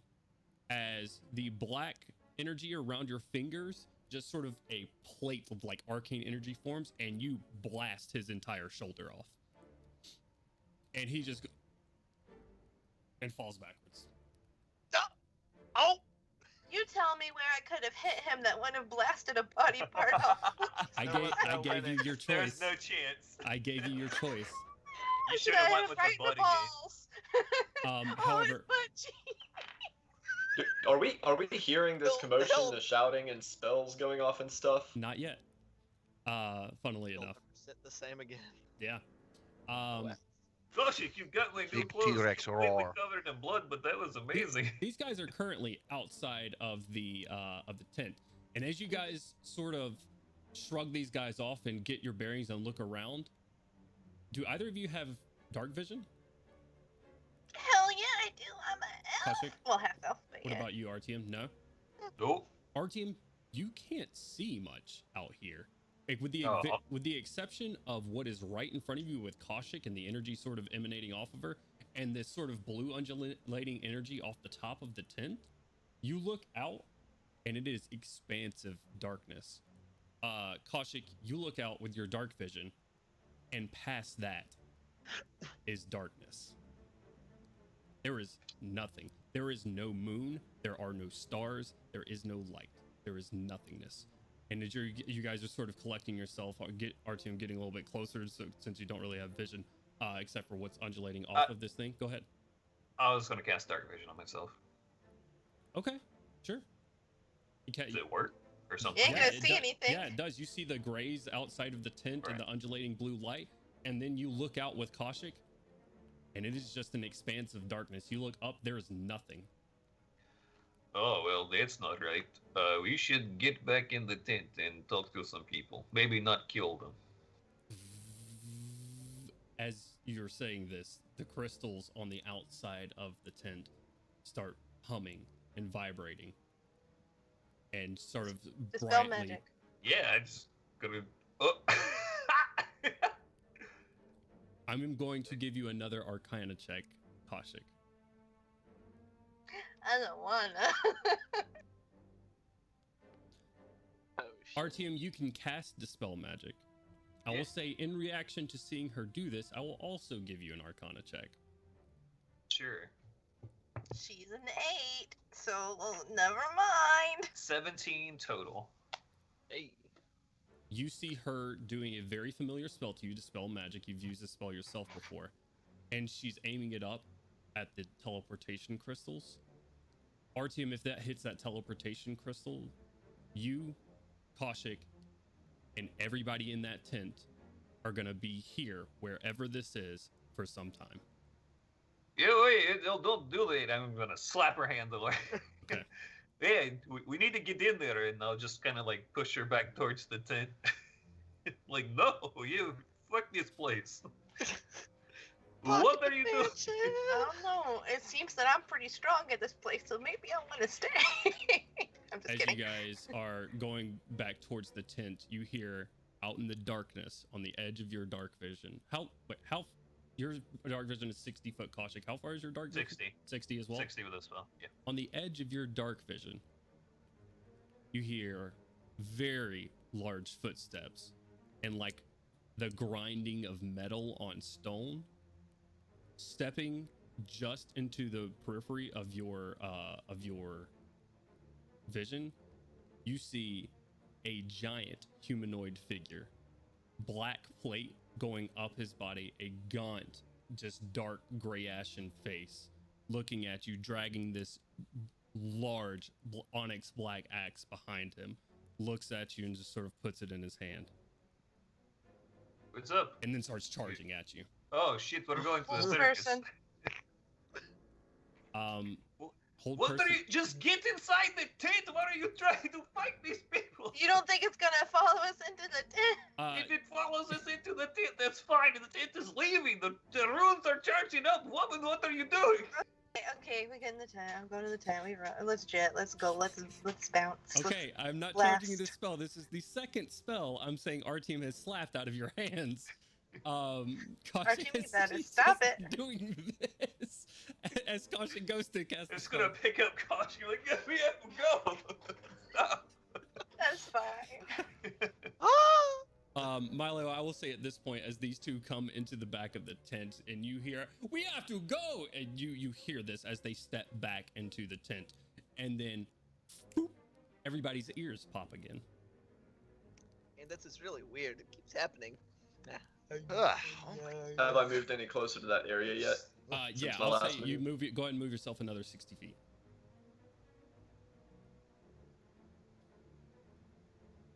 Would have been right there. Okay. So they're popping back in right next to me. They're actually back here, sort of on the curtain itself, popping up back Oh, here.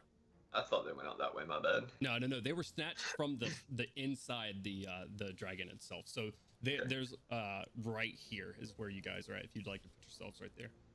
Is it low enough that I can see them, or is it like real tall? It's pretty tall. I mean, Kaushik is sort of run through here without much issue, but it's very, very wide and very tall. But you know this is the direction that they went.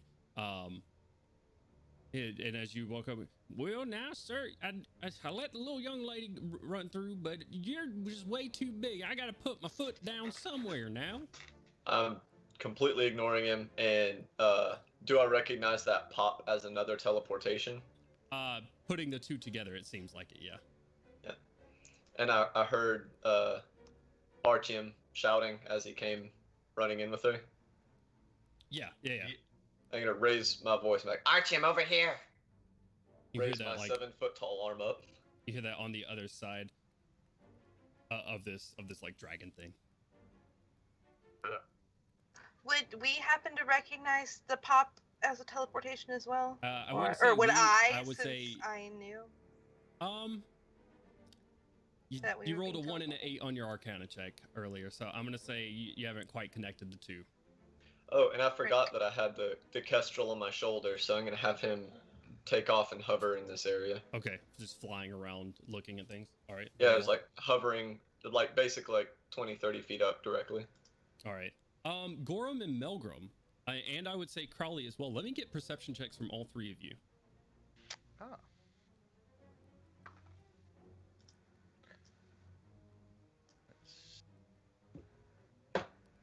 Back on brand with a 3. Okay. Nice. Balance is restored. Gorham, roll a wisdom saving throw for me. 23. 23. Roll a wisdom saving throw for me.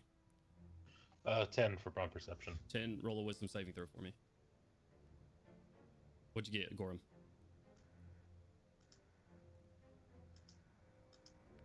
Well, you get your bonus from your brother. 18. Ugh. 18. Oh. Well, if one's from my brother. 21. 21. Crowley? 9. 9. 9. The brothers, as you're sort of looking around up at the trapeze artist and sort of towards the top of this tent, on the opposite side of them, on the top of the tent itself, you see some patterns just sort of like forming on the roof of the tent itself. Melgrim and Gorham, feeling that your eyes have been locked on these patterns for way too long, you sort of blink and like shake your head. Crowley, as you look up, you stay looking up. And you are charmed at the moment. I am not. Oh, you get advantage on those saving throws, actually. It is a charm effect. So, Out of curiosity, is there a particular reason I wouldn't have been making this 18. same check? go ahead and roll for me, Ganelin. Just I was about to say, just because I'm just asking. I was Yep. like, Go ahead and there roll for me, Ganelin. Sorry. perception, 15. You fool. Okay. No, go ahead and roll. Make a wisdom saving throw for me. Wisdom saving throw was a 21. Very nice. 18. 18. Okay, that succeeds. As you guys sort of shake this effect off, but you're looking around at you, everyone in these bleachers are just entranced, almost unblinking, looking up. At the top of this tent, Artyom and Kaushik sort of coming around to the side where Milo is, I presume. Gandalf, you hear this as well, as Artyom comes in, and you probably see it directly to your left. You see a sort of half flailing Kaushik being carried by Artyom. It says, "Get in here!" And then your ears pop. My goodness. Hey, you guys behave. Like, how far? I'm gonna start kind of move over there. Like, what are you They're guys on the doing? map currently. Yeah, Map- I just the I'm gonna map is start making my active. way, like shoving my way like through there to like get over to them. Okay. Like, hey, what the hell are you guys doing? We're trying to keep it down over here so we can keep an eye on everything. I'd like to peek outside the tent if we're back in the inside of it and see if it's the same place or a different place or. You look outside of the tent, Artyom, and you open it up, and currently you see a just rushing vortex of arcane energy currently. Well, it's fucking terrible. We are not in Nusari anymore. Do I see Gandalwin? You're still on the other side. You can move yourself active on the map, but I'll say by the time you get on to the other side of this creature, yeah, you see Gandalwin moving up to both Kashik and... What the hell are you guys doing? I'm gonna talk to Gandalwin. I'm gonna tell him, Yes. we're being teleported. What? Milo told me there's a mass teleportation spell. They're taking the children. When? They're taking the children. Oh, shit, where? I don't know. Through the dragon. Through the dragon. They're taking the children. The children are going in. Children aren't coming out. In this thing? Okay. So do we need to go in? Is it also teleport them like in the dragon? Like That y'all just came in from out there. What? we were pulled. Why were you outside? We were pulled outside of the tent from the dragon. Oh. Should I break it? Oh, we teleported again. The dragon? Teleported Mhm. again. We've already teleported. To where? I'll throw the Talk- fucking flap open. Then some fucking No, place. shit. I don't know. Him vortex land. You said again. Where were we before? It was just darkness. Darkness I don't place. know. With a guy. Nobody tells me anything. What's going on here? Gandalwin, you We flip... don't know anything. Gandalwin or Milo, you flip the curtain back, and you are currently still just rushing vortex of arcane energy. I'm not touching. Holy Keep crap! that closed. Let's keep that closed. Doing this- Do I Tim, hear it's any of this it's- yelling? It's the ringleader. The ring bearer. What's he called? I The would circus say ringleader? all three ring of you bearer. at The this ring bearer. point who have That's made the their- only of the ring we're in. I would say at this point, all three of you, Melgrim, Gorham, and Crowley, are hearing this sort of commotion. Nobody around you seems to be reacting to it at all. Somebody go get the dwarves and Crowley. What the hell is going on? Crowley's gonna step down. Like, how many children does he see still in the crowd? Like, is it noticeable or? You look around, and there's still several around here. Okay. So you said they were disappearing in the dragon? Right. I saw children going in and not the same amount, not the same children coming out. We were grabbed, pulled outside of the tent from inside of the dragon, so I think they were pulling the children as well. Okay. Everyone's gonna If start I like rally. climb up on this thing, can I see the ringmaster anywhere? You can. The ringmaster is currently standing right here by the ring itself. Look, just sort of gently swaying and smiling, looking at his trapeze artist, looking around at the crowd, just sort of shaking his head. Can I wield the staff and use one of the charges to cast animal friendship on that big two-headed T-Rex? Let me look up something. Maybe. Oh shit. Let's go! While you're looking it up, I'm gonna Follow be his right back. brother. There were several people talking. I didn't hear anything. Yep. Gorm's following his brother. Okay. Yeah. Absolutely. And Kashik is BRBing.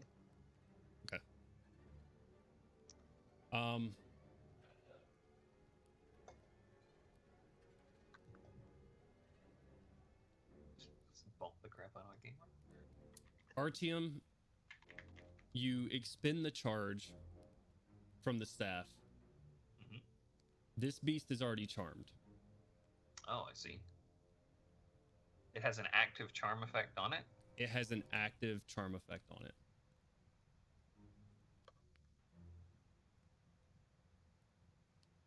So it doesn't work? It does not work. Okay. On that note, I would like to hop down off of this thing on the other side and start approaching the ringmaster. And as I pass the doors, be like, hey, we need to get him. We have things are going on. It's just You're talking about the ringmaster? yeah, we need to get him. I'm just gonna start walking towards him. Alright. Where's Crowley? You see Crowley has walked up on the other side of this large thing. La la la la la. Hello. You've discovered something? The ringleader, we get to kick his ass. We're being teleported around and they're taking the children. It's going to be a bad fucking day for him, but I can't do anything with that big beast that apparently is already charmed, so it might not be a good idea to necessarily kill this guy, because if, I don't know if there's an item charming this big creature, it could just go berserk and murder everyone in here, as far as I know. But we get to find out some answers really fucking quick, and might have to kill big T-Rex thing. Should we wait until this thing teleports us to whatever destination we're going to? It's already taken us 2 different places, a darkness place and some arcane vortex place. And I don't think they're going to be doing anything nice before we get back to Nusayri. So, yeah. Maybe it's some convincing. We'll see. And how are they taking the children? Are they using this? This Gonna dragon thing turns fucking things invisible, and then we just get yanked out of it. I don't even know what our children are right now. But not...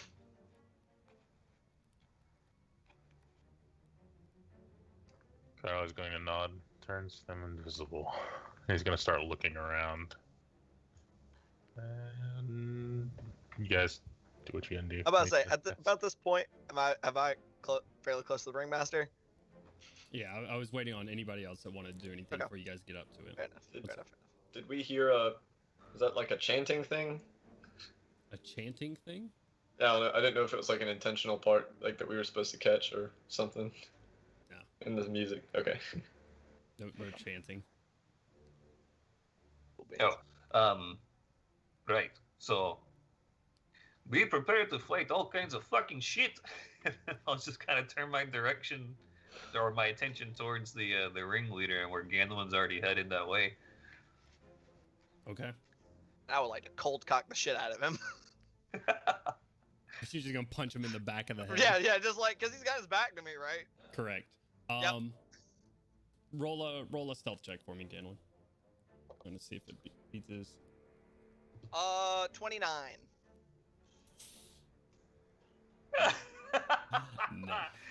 No. Go ahead and roll an unarmed strike for me. Is that with advantage since I'm hidden apparently? Yeah, I'll say it's with advantage. Sweet. Punches always with advantage. That is a 25. Okay, go ahead, and the rest of you who are further in the back, put yourself on the map where you would like to be, please. Where's the ringleader at? He's currently in the middle of these guys right here. Right. He's on stilts, so I'll say he's sort of occupying these 2 squares at the moment. Alright, I'll be right there. Okay. So that's 9 points of magical bludgeoning damage, and I'm also want to burn a key point to make it a stunning strike. Okay, all right. It's a Constitution saving throw, correct? Yeah, Constitution save DC 13. It's a natural 15, unfortunately. Oof, That's too bad. But okay, that'd have been great. Kaushik and Milo, do you guys want to stay behind this thing? Currently, you cannot see your party from where you are at. This thing is tall. It's like 10 or 12 feet tall. These are massive, like, barrels that these things can walk through. Yeah, no, I would have once Gandalf started walking away. I would have come around to the side, especially with Archim talking about needing to fight a bunch of shit. Right. Same. Kaushik, you just see as you pass by this oaf that you were kind of talking to earlier, sort of slurping on one of these lollipops and just looking up at the ceiling and like half drooling out of his mouth, looking up at the ceiling as well. Okay, Dana, when you run up, or not run up, you just walk up to this guy and cold cock him and punch him in the back of the head. Mm-hmm. As you do, your hand sort of interacts with his visage a little bit abnormally, as like your hand doesn't really touch what is being your eyes are seeing. As he takes it, how much damage did you do again? 9 9 magical bludgeoning. Okay. All right. As you Isn't he on stilts? Yeah. Well, Shurug? I did not realize that initially. yes, he's still on stilts. So we'll say you punch him in like the back of the leg. Ah.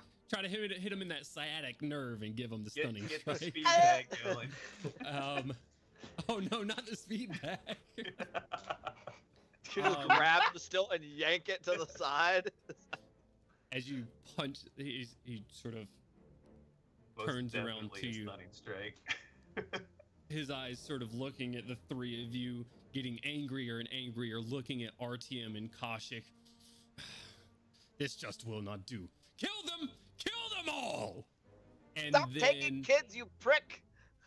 you see Once he says that, I'm gonna Shield. grab a stilt and yank it. Sword coming out. Borum, you Mistake. reach out to grab his stilt. Your hand meets a large, mottled gray, muscular black leg. Ah, shit. As Oh, shit. Wait, why? Illusions. this guy is looking down upon you. It's a bunny Um, rabbit. It's That, okay.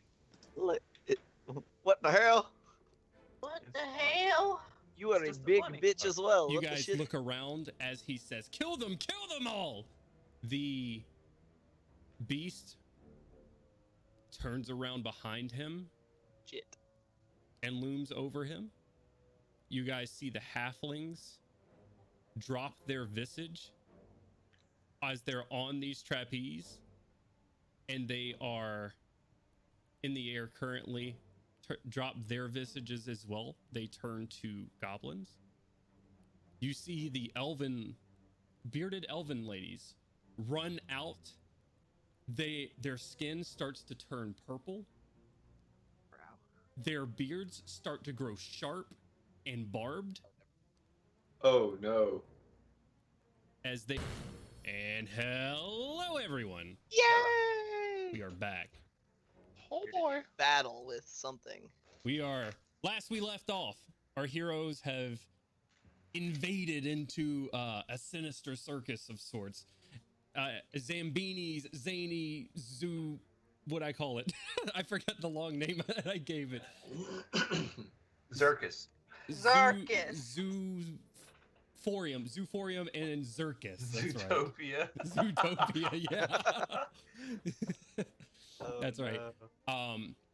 After which Milo was outside, saw some teleportation magic starting to wind up, and massive teleportation magic's winding up around the tent itself. Seeing these things, Milo charged into the tent after his friends, and they were somewhere else. Noticing that children were starting to go missing at one of the attractions in the circus, Kaushik and Artyom went to investigate, being caught by a couple of goons. Quickly putting them down and finding themselves in a realm that was not the material plane, or at least somewhere where it was very, very dark. They quickly left that area and are teleporting again to somewhere. Gainwin steps up behind the ringleader of this circus, the Dwarven brothers at his side.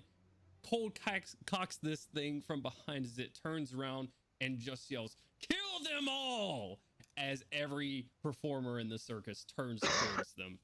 And we have rolled initiative. And Gandalin, you are going first.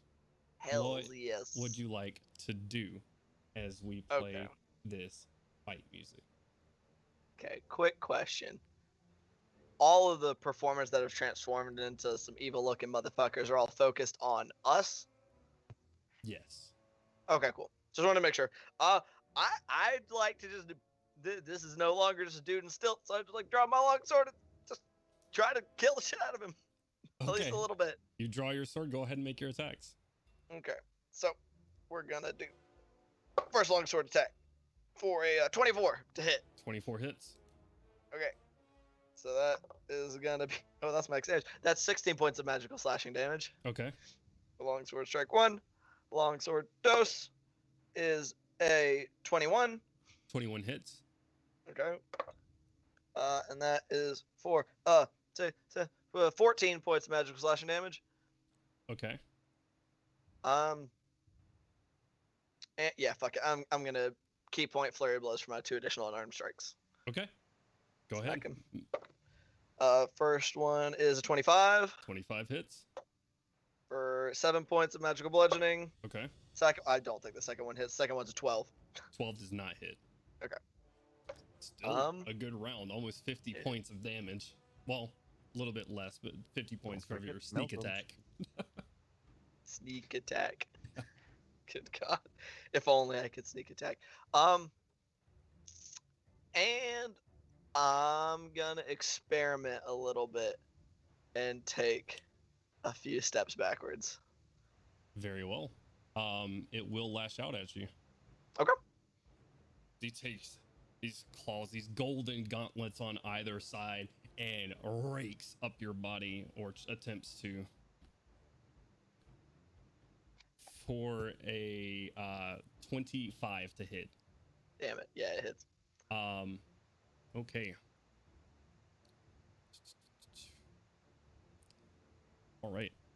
Gano, when you take 2, 5, 7, 12 points of slashing damage. Oh, there's more. I can hardly hear it. So 12. Oh, that's not good. That's not good at all. I should be rolling in the dice tray. I don't know why I'm trying to roll on the edge of a notebook on the edge of a If it makes you feel better, I bounced a die out of my dice tray onto my desk, so. 11, 14 points of necrotic damage. Okay. As it lashes out at you. And as it does, fine. you see some of the wounds that you left, as it rakes up your body. Some of the wounds that you left on its body close a little bit. Okay. That's okay. That's fine. That's okay. All right. Ow! That's it for my turn. Oh. Okay. That is going to bring us to his turn. Seeing the brothers. Well, I don't like that. And flies straight up 60 feet as you see these massive black wings unfurl, and he just flies 60 feet up. Both of you get a attack of opportunity on him.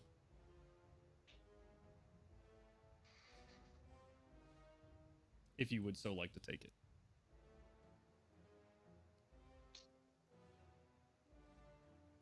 Bring him down, Malcolm. Dirty 20. 20 hits. Dirty 20 as well. It hits. Don't copy me, brother. Smack.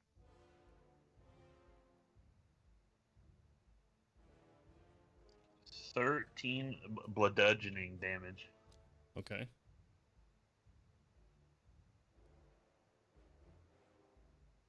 Ten of that flame tongue longsword damage. Split it out for me. Fire and slashing, please.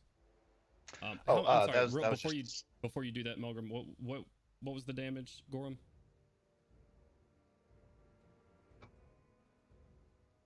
It was 14, What did I right? say? 13? 13. Thank you.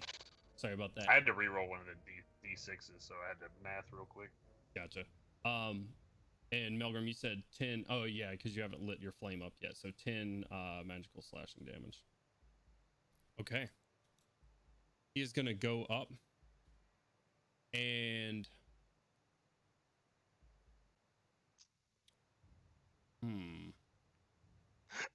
he is gonna look at the battlefield from his new perspective.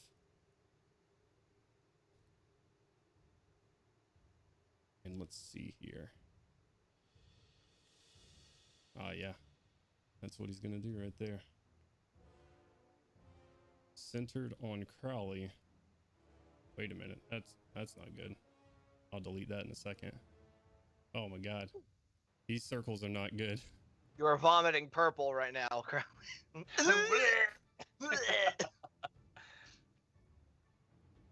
Magical purple vomit. It is a powerful weapon.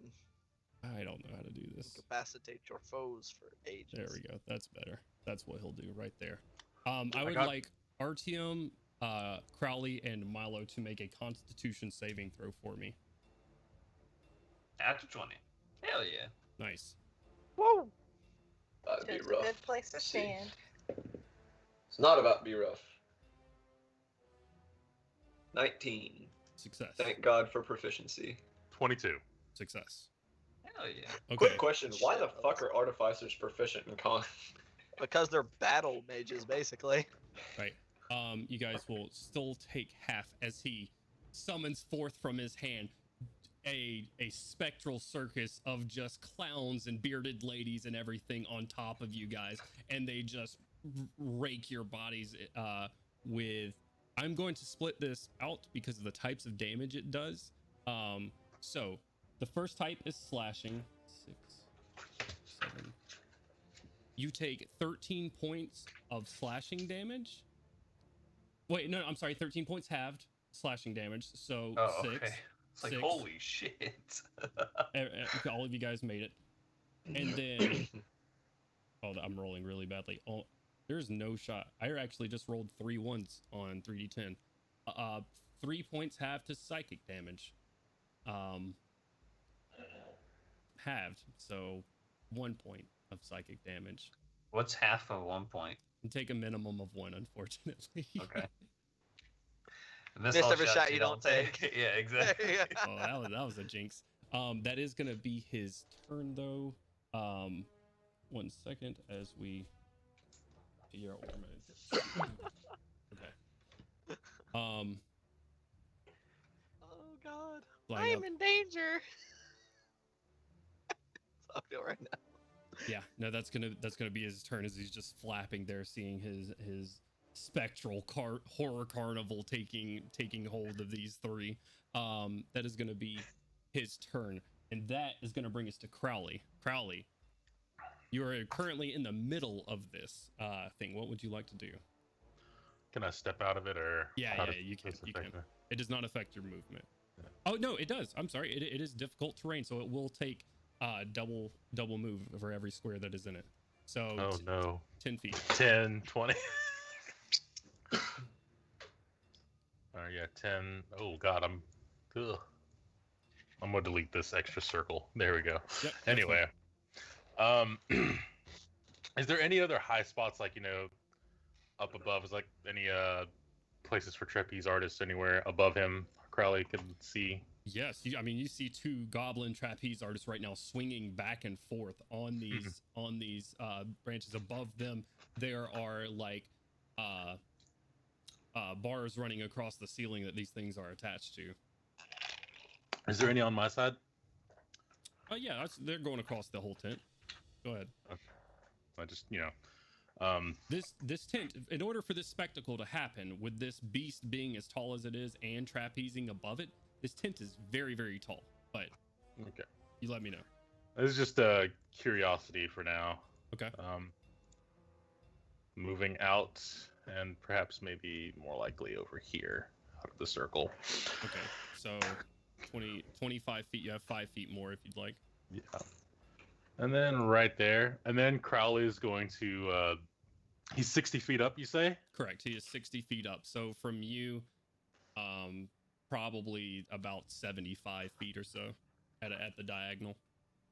Crowley's going to raise his hand and say, "Get down from there, you coward," as like a spectral energy just surrounds him and rises as Richard appears right above him.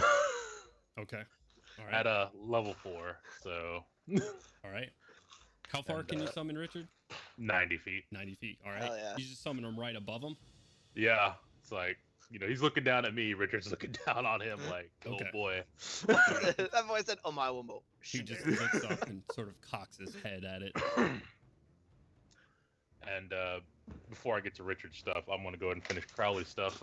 Crowley's then, because this is the day of the morning, he's going to spend his ability to summon a tail. And since it's the day of the morning, I get to choose the tail, as per last week, if I remember correctly. So it's going to be the teleportation spell, and he's just going to hold on to that one. Okay. So. All right. We've talked about this before. If you would like to teleport, 2 things. It will cost you a reaction. Okay? And you have to have line of sight. Remember those 2 things for when Crowley uses this ability. I never not have line of sight. They have to have line of sight where they want to teleport to. Yeah. All right. That's fair. You want to go to Richard's turn? Yeah. Okay. All right. Richard is going to multi-attack. So yeah, I got to assume he's start gonna rolling. Try to hurt this thing. Yeah. Nah, he just wants to talk. Can you go ahead and place Richard on the map? You know, I still haven't gotten an image for Richard. I will put him down, but he is like right on top of him, so that would be kind of weird anyway. You know. Yeah. Nothing I'll get you it. can I'll get tell, it done kid. before my next turn. Gotcha. But so Richard is going to multi-attack. Okay. So that's 2. So let's see Right. what we get here. There's a Swedish fish in the way. Eat it. 14 plus 8. 22 hits. Yes. Yeah. Milo, you're on deck. And then I'm gonna roll again. Nat 20. Nice. Let's go and see the damage. We're playing highball today, Richard. I like it. 1d8 plus 7, I believe, is the damage. Yeah. Okay. Holy shit. So 8 right off the rip plus 7. Okay, so 15. Yeah. And then this is going to be the crit, so I'm pulling out. I'm gonna just roll 2d8 for this one. Okay. 9 plus 7. 16. Okay. And that should end my. Oh yeah, make some wisdom saving throws. All right. What's the effect? Frightened. All right. For every hit, so yeah, so two wisdom saving throws. Okay. The first one is a 21. The second one is a 24. All right, cool. Okay. That's good. That tells Crowley things. Good. And that'll end Richard's turn. Okay.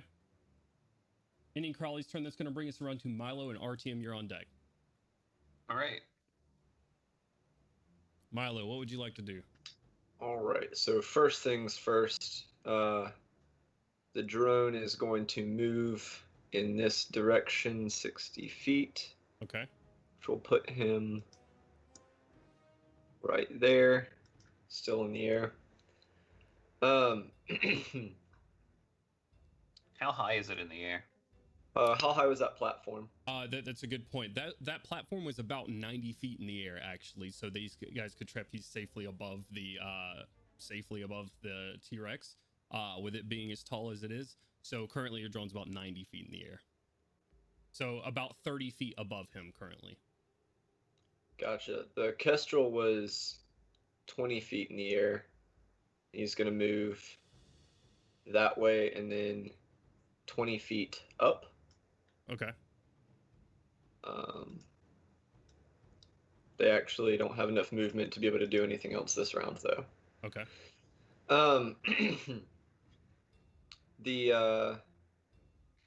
I will fly straight up 30 feet. Okay. Let me see how high this thing is. Sorry.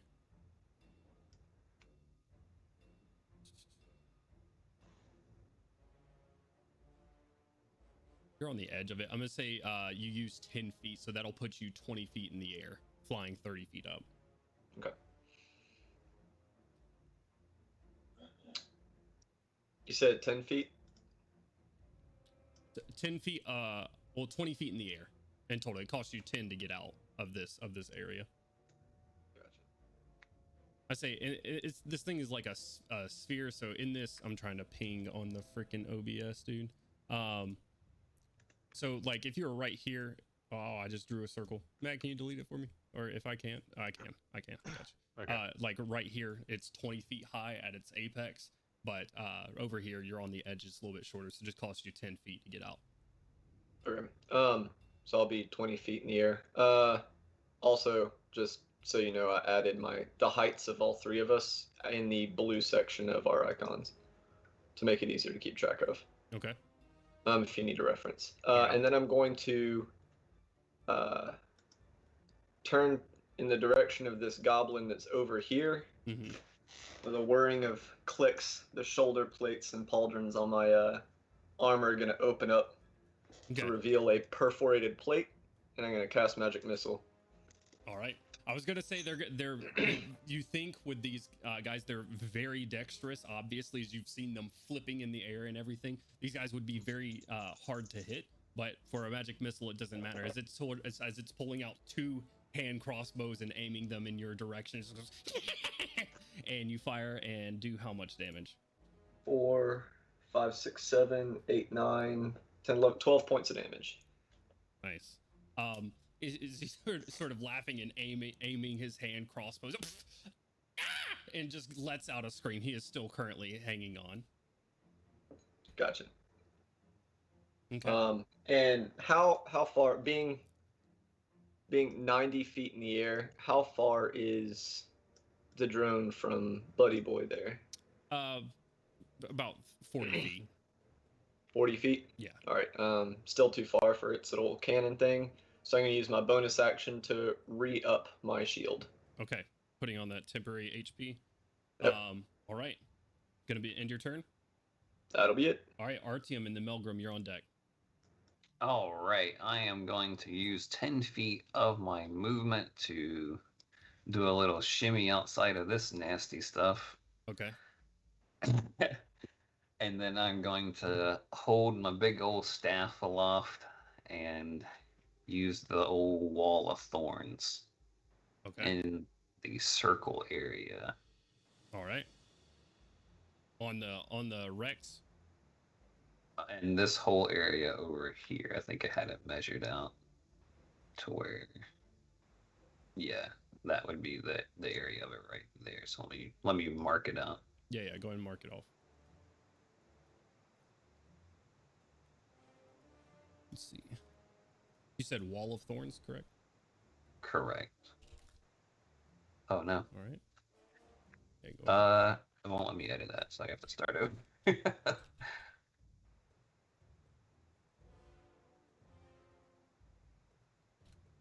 case anybody was wondering, Wall has 2 L's. Fun facts at Hard Knock Dice. It tends to, yes. This is a free country. You can spell Wonder it how you wow. want. Circus is also usually spelled with a C instead of a Z, so I mean, you do whatever you want, John. He's being quirky. That's roughly its shape. I can't get it quite right, but it's big enough to get all 4 of those creatures inside of it. Okay, and let's see.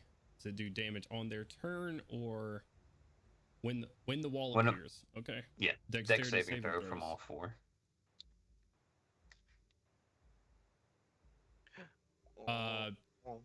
All 4. You got 3 creatures in there right now. Remember, the goblins are up very high. Oh, okay. Okay. So 4 lay devils with lay beards. You said dexterity saving throws? Yes, sir. That is a 9. And then for the Rex, that's a 10. Nice. Hold on, I'm just gonna type this out so that I can do the math later because that's a lot. Really great so far. Oh my gosh, okay. That's not good. Kill them all. Instant death. Instant thorny destruction. Okay. So that is 37 points of magical piercing damage to all 3 of them. Yikes. Whoop. Big yikes. Ouch. All right. And I will nope, cannot. As much as I try, I cannot move my characters around on the stream. Point of order. Wall of Thorns is a 20-foot diameter, correct? Mm-hmm. 20-foot diameter or 20-foot radius? 20-foot diameter. Oh, it's a 20-foot diameter. I thought it was a 20-foot radius. Ugh. Yeah, that's a 10-foot radius. Yeah, that's weird. Why would they do that? They almost always tell you what the radius is, not the diameter. Well, shit. That's a lot different. Okay, hold on. Let me get back to the battle map here. Melgrim, you're on deck. Have something in mind what you want to, I assume, light up. Well, fuck. I mean, I can at least hit the 2 bearded devils with it. Okay. 15, 20, 5, 10, 20. Yeah.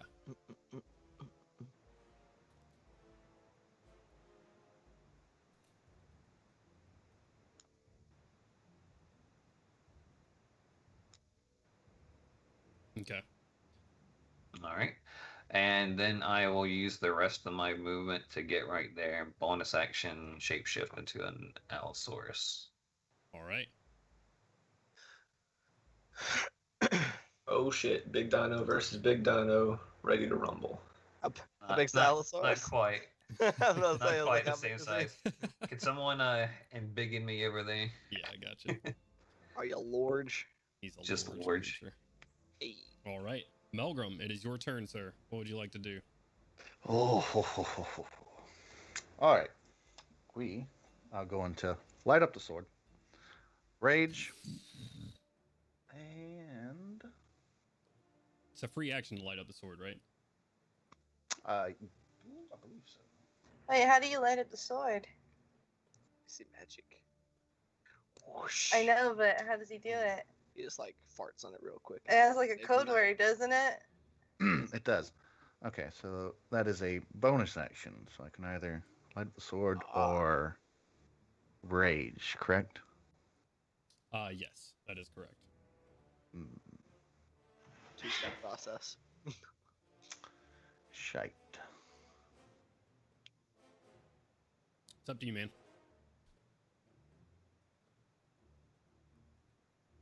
All right, yeah, we're gonna light up the sword first. Okay. Whispering what into it to make it light up? Mistake All in Dwarvish. Erupts at your command. What are you doing with this flaming longsword? Then we are gonna. Yeah, we're just gonna go out to the T-Rex, I guess. Okay. Yo, that man's feeling brave. Melgrim squaring up with the T-Rex. Let's go. I love this so much. Oh god. All right. As you do, and you run up to it, Melgrim, both heads look down at you. Yeet. And we're just gonna slashy slash. All right, let's see it. Kill him. Do it. Do it now.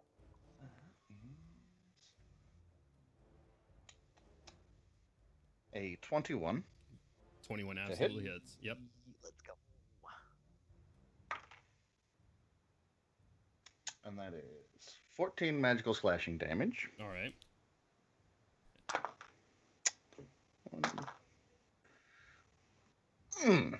With a whole 3 flaming damage. 17 on the first strike. All right, what's your next one?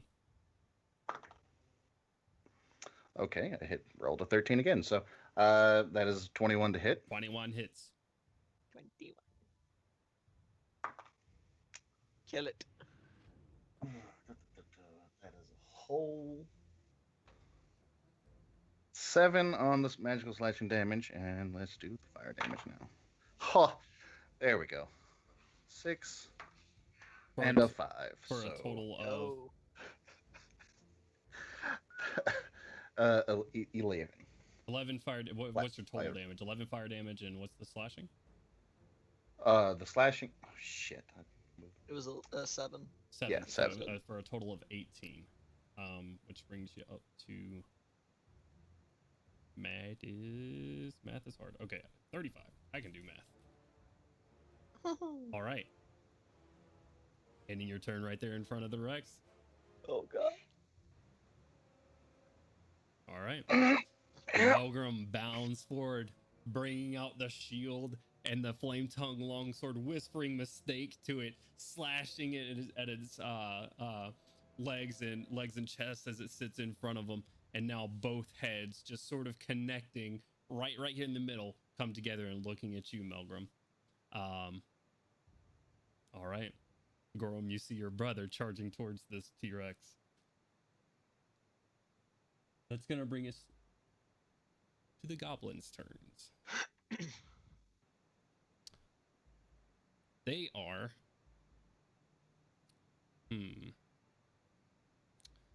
This one, seeing a dinosaur transform, is going to take 2 shots at you, RTM. Okay. The first shot being a 14. The second shot is a natural 1. The second one does not hit. Does the first one hit? It does. Okay. Oh, I'm rolling the wrong die. The second one goes back around and hits him. You take 7 points of piercing damage. The other goblin is going to go and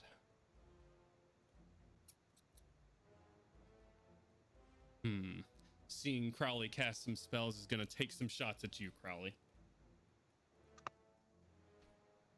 For 18 to hit on the first one, and then a 24 to hit on the second one. Oh shit. Does the 18 hit? I don't remember your Yeah. AC. Okay. You take 10 points of piercing damage. I'm sorry, 9 points of piercing damage. And then 8 points of, not magical, of piercing damage. Y'all got me thinking magical piercing damage. Specify. All right. Then that is going to bring us to this man down here.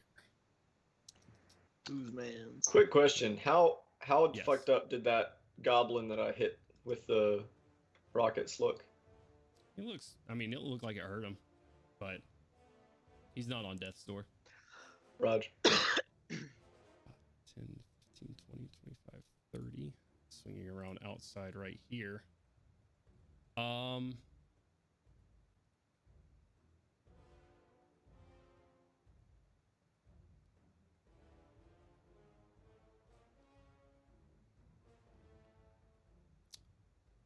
Melgrim 1, 2, Gorham 3, 4, Crowley 5, 6. Is a 2. Melgrim, I would like you to roll a wisdom saving throw for me. Ah, shit.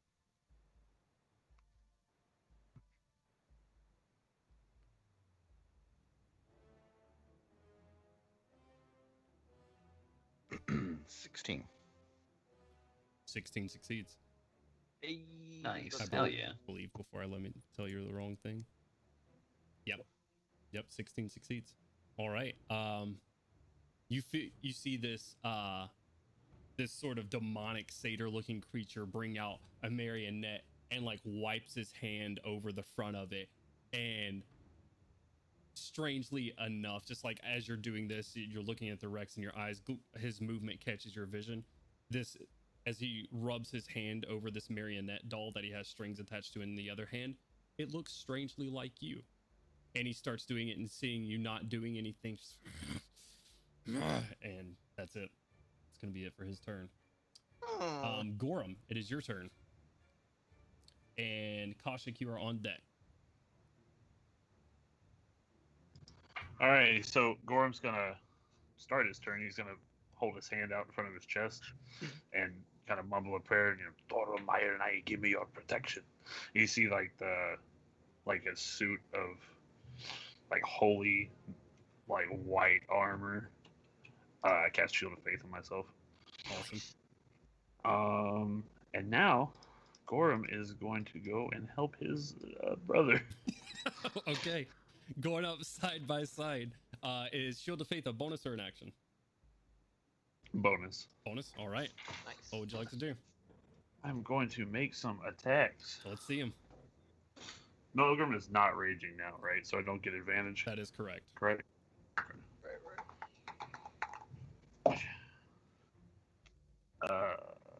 What's that? I think that's a 22. 22 hits. Hell yeah, brother. Big and clumsy. This thing is not hard to hit. So, 13 bludgeoning damage, and I'm gonna hit him with a little smitey whitey. All right. Get him with the smitey whiteys.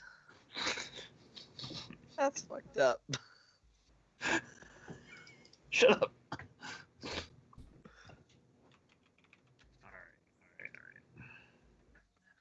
All right. Wait, did you say the T-Rex is wearing tidy whities? That's what I was like. Yeah. You fucking gave them to him apparently.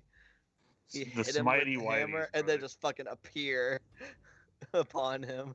Have you ever Alright, punched alright. someone so hard they developed underwear? It's like, holy shit. All right, so 13 bludgeoning damage, and then a grand total of 3 Okay. radiant damage. All right. And for the second attack, Yep. it's a 19 hit, 19 does hit. 14 bludgeoning damage, and I'm gonna hold the smite on that one. Okay. Smite on the side, please. If I say 14 bludgeoning, hold the smite. Yeah. Oh god. All right. Is there anything else you'd like to do with your turn? Ah! It's the battle cry, and that's it. Okay.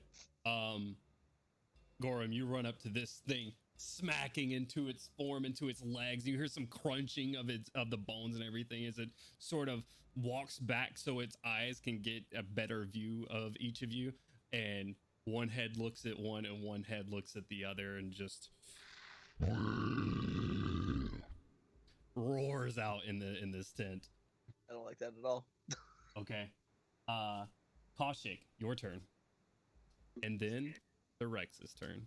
Yeah, some shit. Oh no. Oh, I'm scared for my teammates and myself, but mostly them.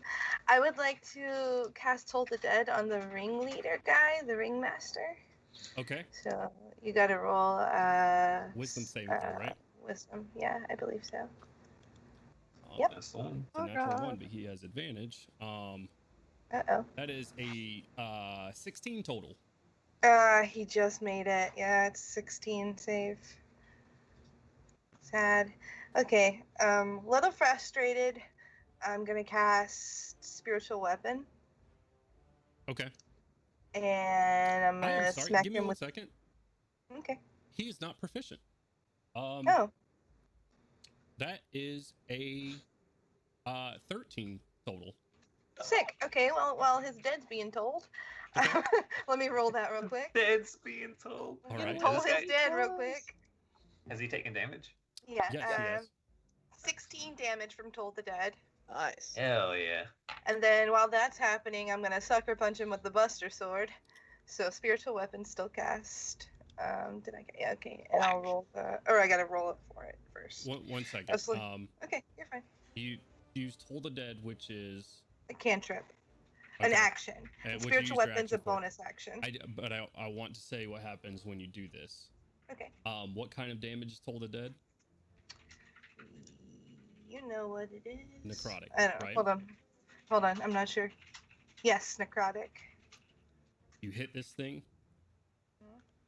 The bells ring around him, familiar. Mhm. Wash over his body, and you see some of his wounds close. Oh fuck! God, shit. Wait, necrotic damage heals this thing? You said 16, correct? Nope. I said 1. Yeah, 16. Let's do the good old reverse math. No, we don't Right. have to do that. What are you healing? Frick. Uh-oh. Alright, note to everybody, if you have anything that does necrotic damage, don't do it anymore. And That's then- metagaming. Only I know that now. Wait, would we not notice this thing heal after magic is cast upon No. it? At least those would of us who Gandalf were- know with innate intelligence. I don't know. Would I see its wounds close? How I high- I can't use magic anyway, so it doesn't matter, but I don't think anybody else has necrotic magic other than me, so. Yeah, no one's Hello. too stupid to see. Oh, How Crowley high don't- up? How high up is the bad guy? 60 feet straight off the ground. Okay. wait, am I able to hit him? Hold on. Because I'm 40 feet away from him and he's 60 feet in the air. Uh-oh. Isn't the distance on Toll the Dead like 120? No, it's I can't 60. remember. It's pretty far, but Is it it's- 60? It's 60 feet. Then you could not hit him. Perfect. Take that damage back. Thank you, Ken. But that also means I that would I hope can't you would hit him remind with me my- of that too if it didn't To- kill him. To be fair, I didn't know that this range of Toll the Dead was 60 feet. I just knew that the range of Spiritual Weapon was 60 feet, which is what Yeah. I was thinking of. So Okay. Yeah. I was actually hurting the team. Well, you know what? Give me a minute to rethink everything that I needed to think about. You still have your movement. I do still have my movement. You But, just like- have to But run and see- jump and then cast it. Now it's gonna feel incredibly metagamey if I move forward and I don't hit him with a Toll the Dead. So Well, I'm gonna say even with your movement, if 5, 10, 15, 20, 25, 30, you're still he's 60 feet in the air. So the closest you get is like right.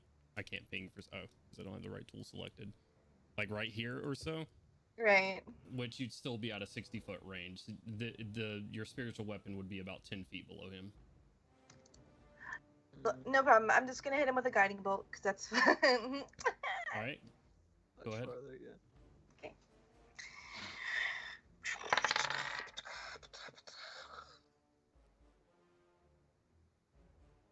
22? 8 22 hits. plus 14? Yeah. 22? hits. Is that right? 8 plus 14? Yep. Okay. It's 22. And the damage? 12 radiant. 12. Nice. Nice. That doesn't heal him too, does it? That would be Funny horrible you should if ask. Radiant. As you hit him, you see some of his wounds stay the same, except for the wound that you make with the guiding bolt. Am I still a little bit stronger for some reason unbeknownst to me? Or was that just in the void? As you sort of look down, thinking your guiding bolt is back to normal and your spell focus is no longer vibrating. Oh God. That's sad. Take me back to the void. Hell no. Oh All right. God. Ending Kaushik's turn, right? Unless there's anything else you'd like to do. Move anywhere? No, because I don't know about the necrotic damage, so I'm not going to say anything to Crowley. That's it. That's all I want to do and stay Yeah, where well, I am. that never happened, Actually, so. yeah, that's why I Actually, said Crowley I don't know would know about it. about the necrotic damage point order since Uh, his ghost does necrotic damage. Is that purely necrotic damage? Yep. Oh shit. Row? Not that it matters because it was only like the second turn, so he still took a lot of damage from our, I don't know, our third turn, I should say. You did. You crit him? I critted him, but it wasn't that much. It was like a 9 and or 6 and a 3 plus 8. Right. I think it was 15 and 16 damage Mm-hmm. for 31. Oof. Okay. Crowley, in retrospect, because I thought that this was doing slashing damage, you would notice that Richard's attacks do not seem to be hurting this, as Richard's hitting him and his sword is seemingly splashing across this thing's back, and you see wounds start to close on him. He's like, an ally. And yeah. Ah shit. Don't use necrotic damage, Koshik. There you go. There Heard. you go. That's why I used my. I did Alright. move myself up about 20 feet beside Crowley for the Okay. rest of my turn, so that's all. Perfect. That brings us Grouping up for them AoEs. to the Rex, Uh-oh. who's going to make Here we go, boys. 2 chomps. One against Melgrim, one against Oh, Gorum. Oh Melvin? no. The first is against you. Is a 22 to hit. I'm going to go ahead and roll the attack against Gorum. Yeah, do that. That is a 21 to hit. Yeah, it is. All right. Man, imagine if I had some kind of dragon plate mail. Man. Don't kill me. Maybe Wait, what would Morgog your, wouldn't what would have your got hit. AC be? Okay.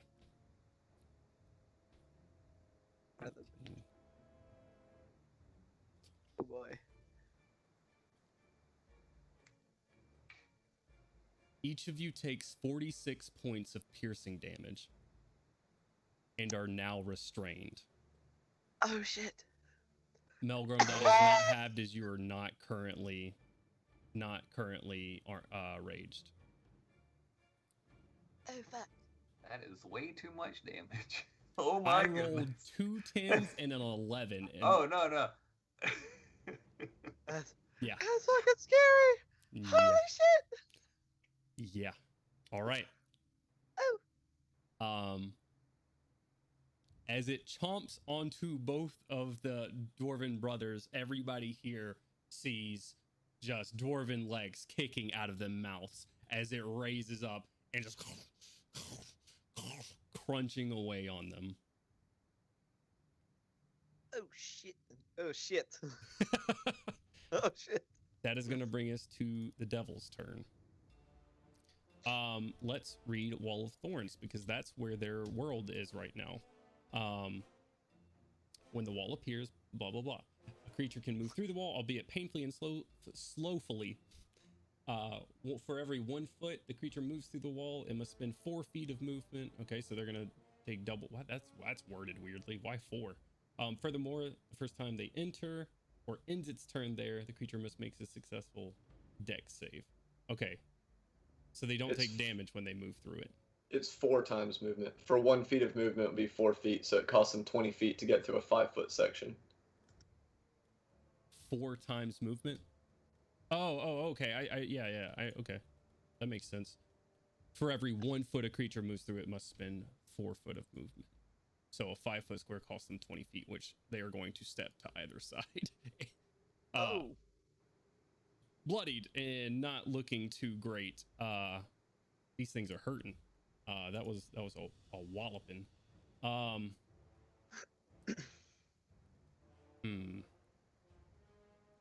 Which they do not have a lot of movement left. However, they're going to use what they got. They use 20, 25, 30, 25, 30. That's their movement. They'll use their actions to dash and get up to the fight. This one, 5, 10, 15, 20, 25, 30. This one, oh man, I should have made my grid a little bit darker because I'm having some trouble. 5, 10, 15, 20, 25, 30. Oh shit. Spend their turns running towards the rest of you. Gonna end their turn, bringing us back to the top of initiative. Gandalwin, what would you like to do? Holy fuck. Well, that's not good. I would like to first of all run my happy ass 5, 10, 15, 20 up right next to Koshik and desperately fucking plunge my arms into the bag of holding and grab my bow and arrows. Okay. Yeah, no problem. Will that like just like drop my sword as I step up towards yoink? Sure. Would I'll say you're gonna use your bonus Okay. action because you're going into the bag of holding. Okay, that's fine. That's fine. Cool. So that works for me. And just turn, drawing an arrow and firing 2 shots at that bearded thing. At the bearded thing? Yes, directly in front of me. Okay, give me That 2 stepped seconds. onto the thing. The one on the right-hand side, correct? Yep, the one that's directly in front of me. Okay. You said they looked bloodied, right? And I don't know, would I have noticed the big guy healing? Like the wounds that were perception check. Roll a perception check. 22. Yeah, I'll say Like so. it looked like as it hit me and as Richard tried to whack at it, like see that its wounds are healing up. Okay. Correct. So gonna tactically minded decision, like, all right, kill the smaller ones first. And take 2 shots at the bearded lady thing. All right. Before me. Go ahead and roll. With a 23. Shot 1. 23 hits, yeah. Okay. That for 7 points of magical piercing. Okay. Shot number 2 is a 26. Still Now I can roll with worth of shit with my bow apparently. And that one is for 8 points of magical piercing damage. Oh man. Okay. Still standing. And running at you, just and you see in their hands they had grabbed the like ornate silver things that were holding up their like silver or their white satin sheets that when they were bearded ladies, They grab these things, and they have since turned into just large glaives Oh shit! and are charging Uh, at you. Just gonna. I do not recommend getting close to that guy and pointing up at the big dude. And I'm sorry, I was standing. Crunch, I was here, correct? 10, 15, 20. So I moved 20 feet. I'm gonna move right back that direction. 30, 35, 40, 45 feet. Okay. Just like bow at the ready. Like I do not want to get smacked like that again because that shit hurted. All right. End your turn, Gandwin. Yes, sir. That is going to bring us around to the ringmaster, which he is going to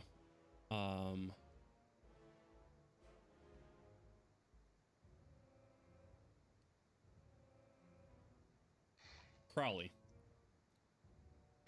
Or, you know what? We'll do high, low. Kaushik low, Crowley high. Kaushik, actually, with a 6. Kaushik, roll a wisdom saving throw for me. Ooh, shit.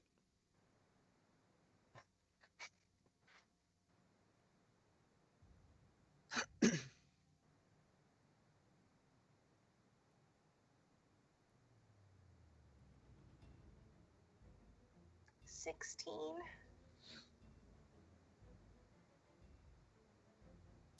Just saves.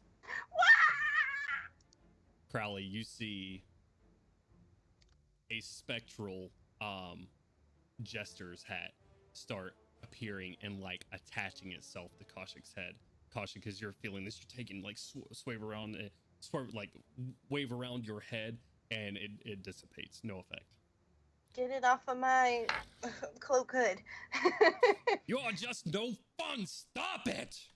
And he is going to, let's see.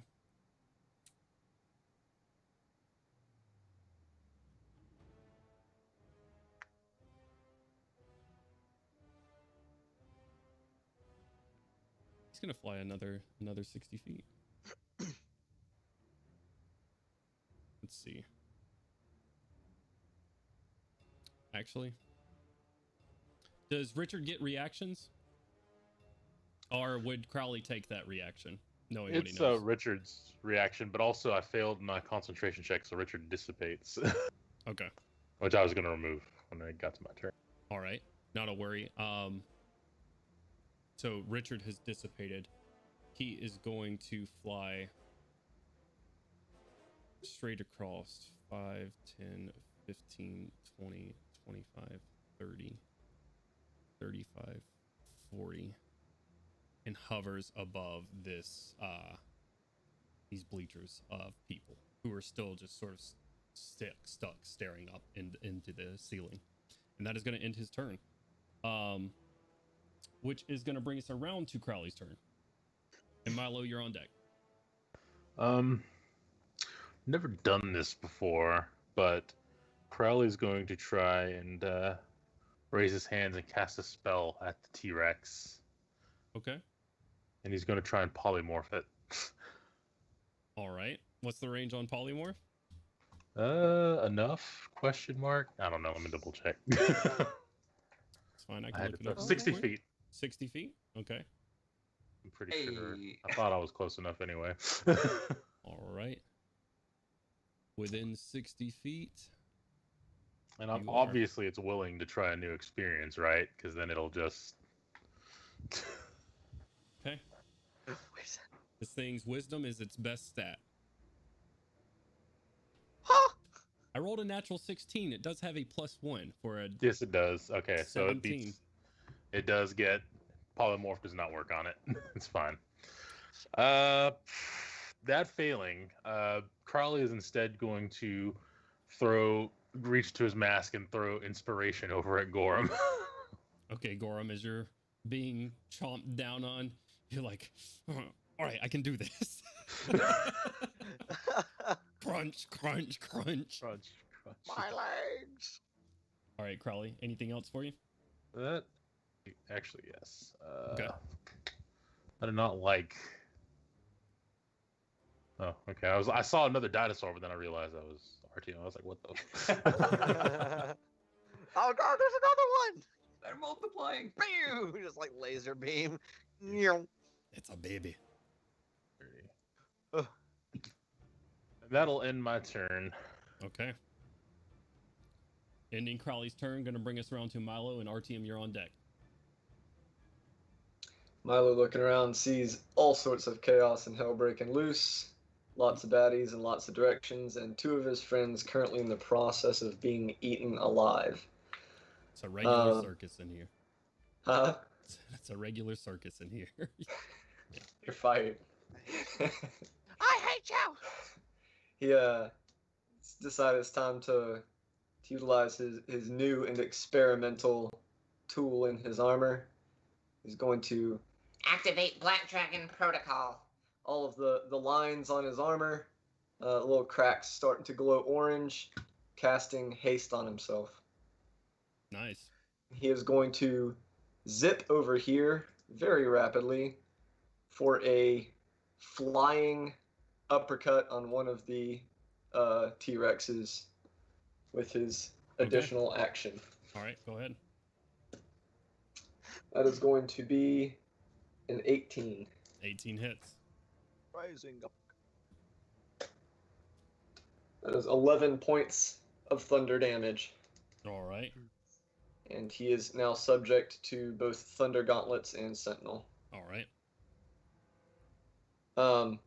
With my bonus action, the drone is already there, so it's going to whip around and fire a blast from its little cannon thingy.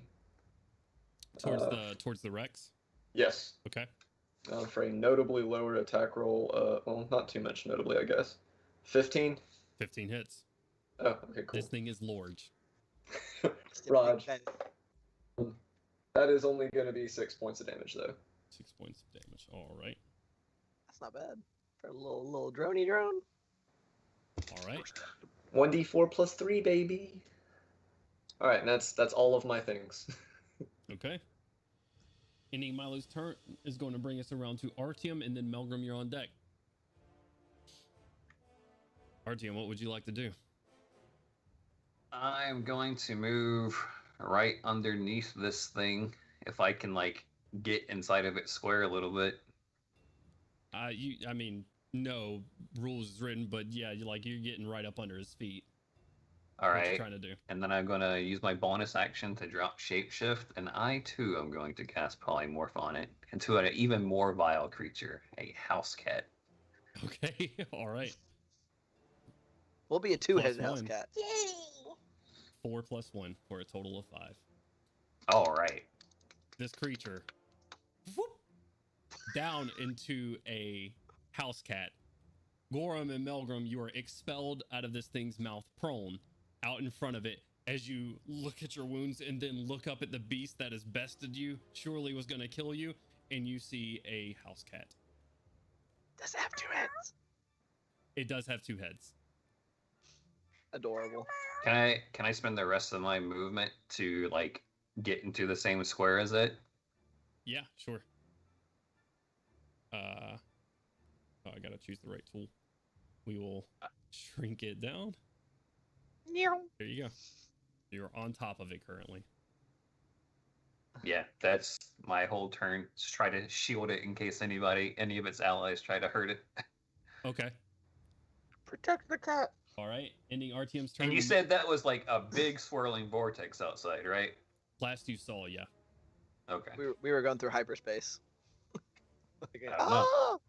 I'm just about to Punch try it, to pick Chewie. this fucking cat up and yeet him out into a vortex. Oh shit! Oh my Great God. minds think alike. Fucking throw him like a football. Oh my God. Go long. All right. Ending RTM's turn. That's gonna bring us round to Melgrim. Melgrim, what would you like to do? You are now prone on the ground in front of this cat. All right.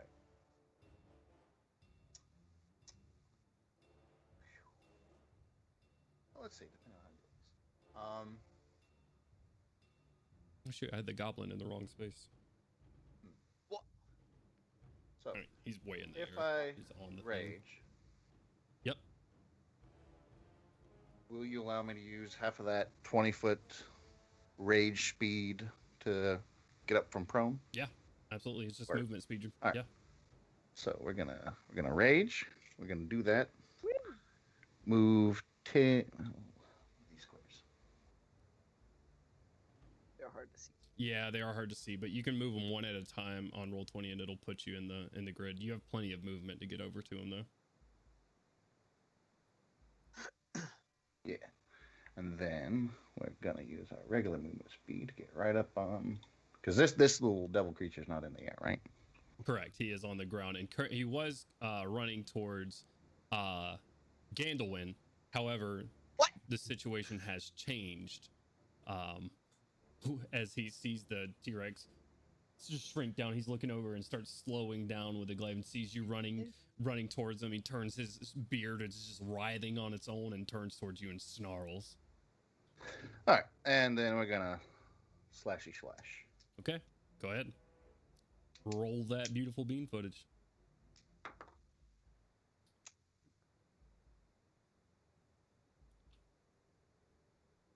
Gorham, 22 to hit. 22 hits. 3 NPCs go, and then you go, just so you're aware. Okay. Give them hammer. Give them steel, lads. All right, 10 on the slashing damage. 10 slashing damage. Okay. And they're not prone. Would you say the longsword, because I don't want to fuck things up here, was knocked out of my hands, or Nah, drop? not just because you went prone. You didn't drop your weapon. Just need to know if I need to reflame it or not. No, you're good. Word. All right, that beautiful flame damage. Don't worry about rolling it. As you slice it, the slashing damage goes through. This thing is immune to fire. You find out very quickly. Word. Oof. What a bitch. Okay. I guess we're gonna do the second attack. Go ahead and roll it. So we're gonna have to do this the old-fashioned way. Yep.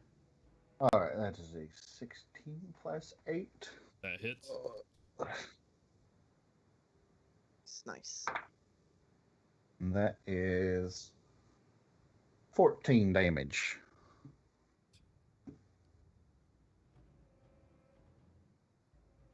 Oh my god, my math sucks today. All right. This thing is bleeding profusely, Melgrim. It is on death's door. Hell yeah. He looks at you and snarls back. His blood spatters out of his mouth back at you. His beard, it just by itself is wriggling and moving.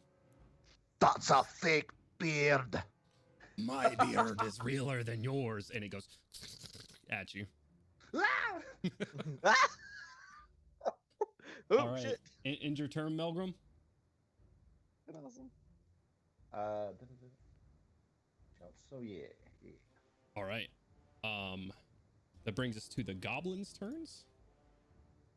Which, yeah, he's gonna go for you, Melgrim.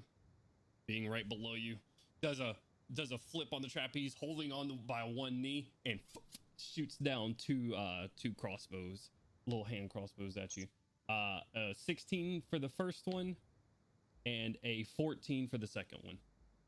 Neither one of those hit. Neither hit. All right. Hell yeah. This one, 19 AC, baby.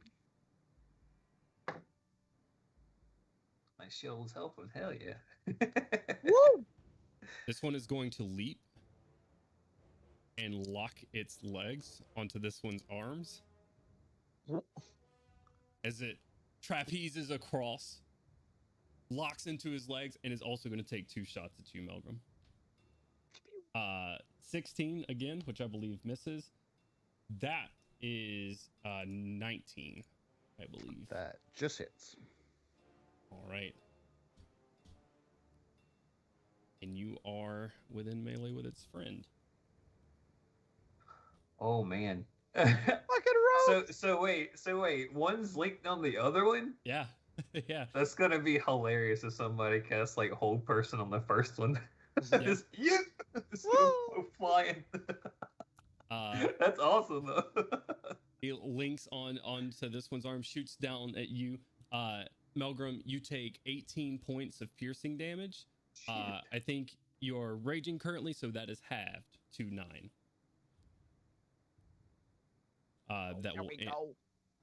That will end his turn. Actually, let's see. Yeah, that's gonna end his turn. And they are currently linked to each other. And How then, high are those things? these things are about 90 to 100 feet in the air. It depends on what part in the arc they are, because they are swinging back and forth this entire time. You just, while this fight is going on, you just hear, yeah! As they're just like cackling the entire time, swinging back and forth. Don't like that at all. Fucking goblins. Well, man. well, Ending bit. their turn is going to bring us to Yield Jack of Strings. Oh boy. Oh god, I forgot about that guy. Shit.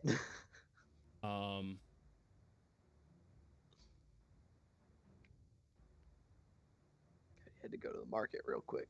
He takes 3 puppets off of his belt and says, go. And Artyom, as you're sort of sitting there, you see 3 little marionette dolls go and start running towards you, and appear in the circle beside you. Oh shit. Uh-oh.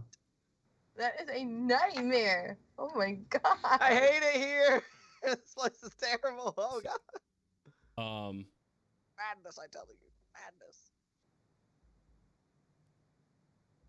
Okay. And I have to, I'm sorry, I should have had this pulled up already, but I need to look a spell up.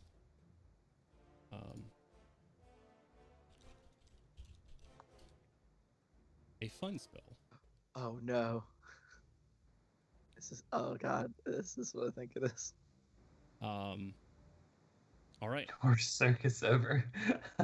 Where all 3 of them run up to you and start stabbing you with tiny little daggers in their hand. What is that boy? That is a 23 to hit on the first one, Yeah. a 9 to hit on the second one, Mm-hmm. Or no. and a 24 to hit on the third one. Definitely 2 hits. Okay. You take 10 points of piercing damage. And Okay. 8 points of piercing damage. As Okay. these things just run up to your ankles and start murdering your ankles. Stabbing you in the ankle. Chelsea, can I ask All you a right. question? Yeah. Maintain concentration with both those attacks. All right. Was that spell animate objects? Yes, it was. God The- fucking shit, damn it. It's an ability that functions as the spell, but yes. Oh. That's awesome. Oh no. At least he didn't have 10 of them. That is going to end his turn, and you just see him off to the side, a couple of puppets in hand, like, like dancing them along the side of this like walled arena. All right. Ending his turn, Gorham, it is now your turn. I'm sorry, there's only 2 NPCs, not 3. Gorham, then Kaushik, you're on deck. Gorham, what would you like to do? You are currently prone.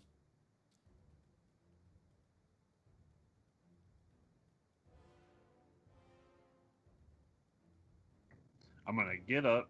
All right. How much movement does that leave me? You use 15 foot of move, or I'm sorry, half your movement speed. I think we've rolled it in y'all's favor ahead of time, so use just 10 foot. You have 15 foot of movement left. 15 foot of movement left. Nice. Hey, would you look at that? Oh, okay. All right. Hello. Yeah. Fake bearder. This one That's looks right, at you brother. and says, "But I still love your beard, dear." Oh, jeez. So it is you. And shakes its beard at you. Now I get to fondle yours. Oh, you What? get it. You're doing what? She fondled his beard earlier. Is that, I'm just saying, is Technically- that like, if he like rolls a natural 1 as he tries to like smash. He's like just reach forward and grasp the beard a little bit. Dirty 20. 20 hits. Dirty is Come- correct. In Gorham's eyes, they're probably more attractive now than they were as a All right, I said, become So- fondled. Smack. 13 bludgeoning damage, and I'm gonna smite. Okay, all right. But Filthy before I smite, are these guys fiends? Yes, they are. So they take an extra D8. Okay. Oh. Do it. Kill us. Sucks to suck. I don't know. All right. Liam said it, but Gorham, after Gorham Koshik, you're on deck. 16 radiant damage.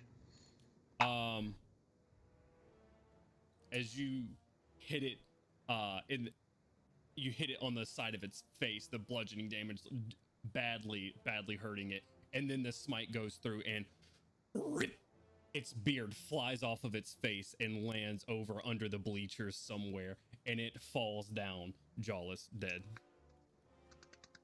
You look over under the Jesus bleachers, and its Christ. beard is still going,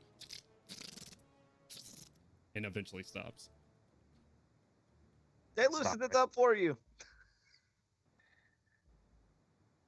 Fondle my beard, will you? Alright, yeah, I can't go anywhere, so that's my... Well, this guy in the bleachers, is he still flying? Yes, The- yes, he the is. leader? He's 60 foot What up a- right now. Fucking wimp. Alright, yeah, that's my turn. Okay.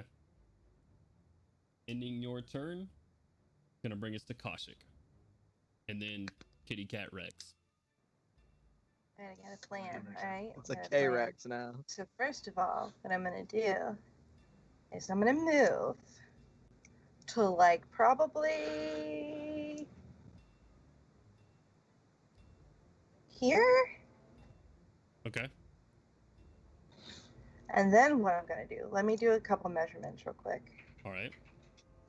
Those goblins are not on the ground, just FYI, if that's what you're measuring to. They How are, high up are they? They're about 100 feet in the air. God Jesus. damn. They're trapezing I- above the T-Rex, who is also very tall. I gotta check some numbers. Well, I take it back. Well, I'm still gonna stand where I am, but I'm gonna hit this guy with a guiding bolt. And plan fell through. The guy up in the air. Yeah, the ringleader. All right, go ahead and roll. Wait a minute, hold on. Wait a minute. Wait a minute. Who are you? I actually want to hit. Zambini, of course. Fool. The one that's holding onto the trapeze with a guiding bolt. Okay. Right in the wrists. Are you Guiding making a bolt directly to the wrist. you making a called shot? What does that mean? You'd be doing it at disadvantage, but I would give some rewards for it. These things are incredibly hard. Sure. Let me. These things are incredibly hard to hit, as they are already swinging back and forth and incredibly dexterous. However, your attack would be at disadvantage with a cold shot. Yeah. But if you were to hit, we would see what would happen.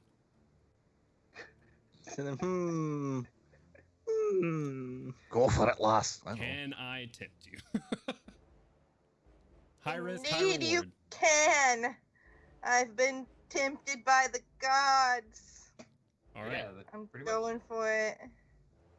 All Okay. right. At disadvantage, the trying to hit the wrist of this is going to be AC 22. Go ahead and Holy roll. shit. What about forearm? Anywhere on the arm area. Go ahead. Make it a little more Ooh, general. boy. 22, you say? I can 22. have a +8. Oh, God. Jesus Christ. It's a 15. Oh. Yes, Did I do it? Did I do it? Did I do it? I did You it! got I did it! You got it. Ah! At disadvantage, Let me show you guys to make sure. Oh, fuck. There's no. God dang it. It's disadvantage. Okay. You got it. I'll You try got to roll again. 14 or higher on the other one. I don't want to look. I'm so scared. That is a. Fuck. It's a 13. Oh, that's rough. Oh, that was so close. Jonesy, let me have it, boy. Well, We standing. extended his forearm instead of wrist. Let me have the Hey, point. standing next to Koshik and seeing the divergence of possibilities, he's gonna tip the domino in her favor and give her an 18. Hey, Okay. hell yeah! With a nudge of his willpower. Wait, Wizard that's is ridiculous. He changed her roll. It is still at disadvantage, so she has to take the lower of your 18 and the 15. But the 15 plus 8 is 23, which beats 22. Roll your damage. Divination wizard is ridiculous. Divination wizard is ridiculous. Roll your damage, Koshik. What you got? 20. Holy shit. Jesus. Did I roll the right thing? Yeah. 5d6. 46? Yeah, 20. I rolled second level. Oh, okay. Yeah, but yeah, D6s. 5d6, In general. Yeah. Wow. Oh. His hands drop from the trapeze. I am giving his buddy, not him, a dexterity saving throw to hold on. It's going to be pretty hard Hold because on he to was low. what? His To leg? grab the Oh, trapeze itself. I don't think the way human bodies work, he could reach, but go ahead. Well, He's he's a not human, goblin. he's a goblin. Oh, yeah, you're right. And Goblin he body. actually does so with a natural 17 plus 5, where the 22 reaches up, seeing his buddy going just uh-oh, and 110 Oh, feet, fuck. a d6 for every 10 feet. There is not a possible way that he could survive the fall. As you see this one fall all the way to the ground and turn into a goblin pile. And as he crunches on the ground, his goblin buddy in the thing looks at you, looks back at him, goes, Mm. and that's it. Does this goblin buddy still have his crossbow? He has his crossbow in his hand. All right. That was His awesome. goblin buddy has a crossbow? What did I miss? They both had crossbows. They both Yeah, had they have crossbows. hand Oh, I crossbows. missed that. How did I miss that? All right. Holy That was shit. awesome. That was sick. Oh, That was pretty sick. All right. That's why Milo's my best friend. Okay. Ending. Holy Does shit. that end your turn, Koshik? Uh-huh. Ending Koshik's turn. That's gonna bring us around to the Rex. We need to look at the wording of polymorph real quick to see if he gets a save at the end of his turn. I don't know if he does. I don't think so. Yeah, I don't know. I can't remember that off the top of my head. Can't remember for sure.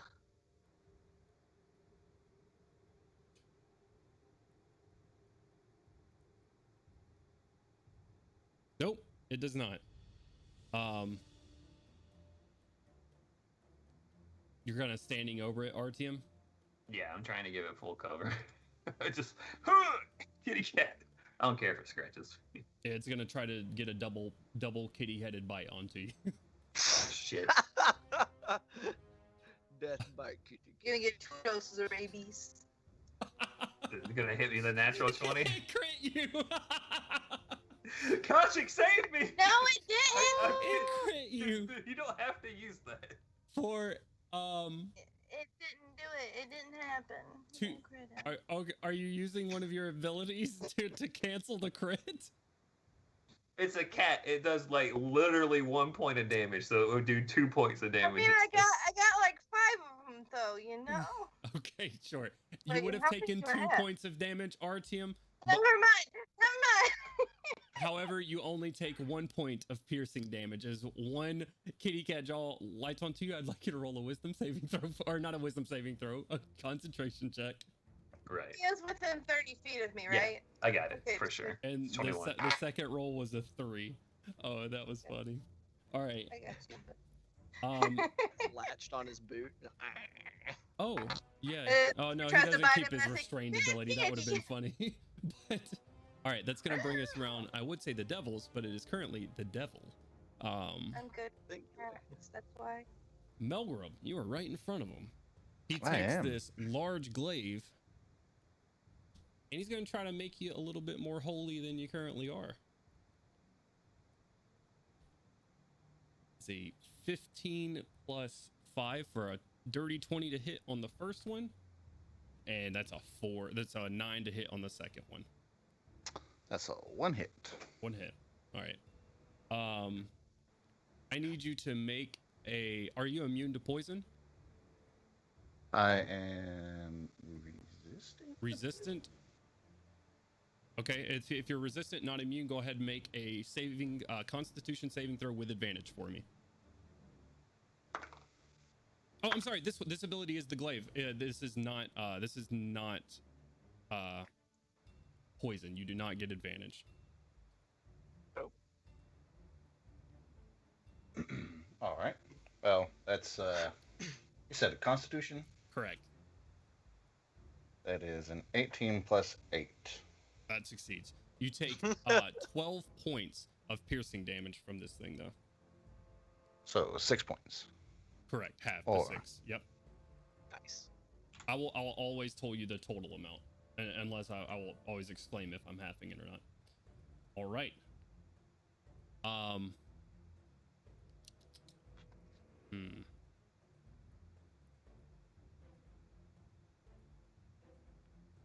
Yeah, no, that's gonna be his turn. All right. Ending the devil's turn, that's gonna bring us back to the top of the initiative. As we come to the top of the initiative, you all feel foop in your ears, and all of your ears pop again. It keeps happening. It keeps happening. Very weird. Gandalin, it is now your turn. What the? So just making sure I have clear line of sight on that fucker, right? I'm sorry, I don't have roll 20 open, so I can't see what you're pinging. On the marionette guy. That's what it looks like. Like it looks. Yeah. Because the Yeah. kestrel is up in the air. Correct. I'm just gonna pull out three arrows out of my quiver and line them up and start shooting. Okay, go for it. So first shot is a 23, 23 hits. which I'll burn a key point to make that a death strike. All right. Or 7, 8, 9, 11, 16 points of magical piercing. Okay. And then second shot is a 27 27 hits. for 6 points of magical piercing. And because I spent a key point, I can make an additional attack as a bonus action. So last arrow that I pulled from my quiver for a 19 to hit. That hits. What was the damage on the second arrow? Second shot was 6. 6 points. Okay. 6. And third arrow is sideways. It's 7 with 7 points of magical piercing. Okay. There's all 3 arrows out and just soup. Damage is damage. You loose it towards this thing, hit all 3, hitting its torso, just foop, foop, foop. And it just like goat noises at you. Yeah. In response. Oh, that's Gundam for you. He looks You at you, learned how to Ganowin, speak and goat on pulls the up streets. a dwarven thing on a marionette, takes his hand and waves over it, and you see a little marionette doll of yourself on the strings. Shit. I Um, give him the fucking finger. all right. Free action. Flip him off. Does that end your The turn, Ganowin? marionette doll's finger goes up too. Yeah, I like being as far back as I am from the things that mostly almost murdered me. So yeah, I'm good. Right where I'm at. All right. Ending Ganowin's turn, that is going to bring us to the Ringmaster's turn.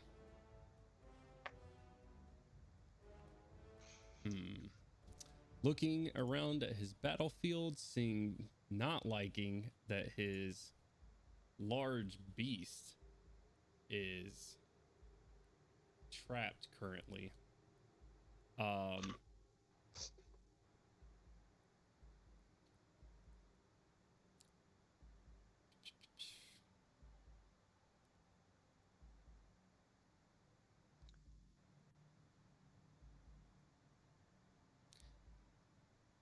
He is going to look at you, Artyom, and he says, "Why don't you drop that?"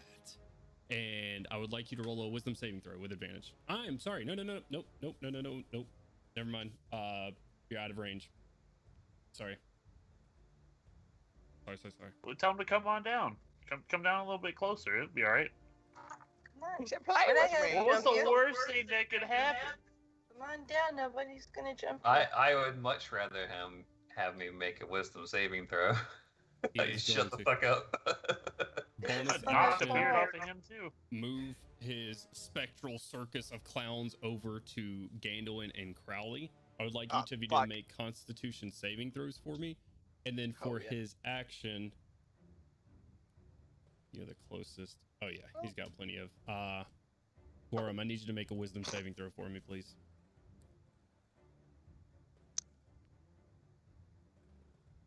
Oh, I don't want. that's a 10-foot radius. Uh-oh.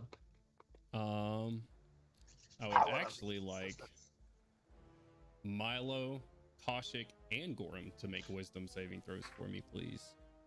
Oh, I thought Milo was in the air. Oh, Milo is in there. Yep, he punched the Rex in the mouth. So just Koshik and Gorum. God, I hope you rolled better than me. Plus 8, so 21. Okay. Koshik.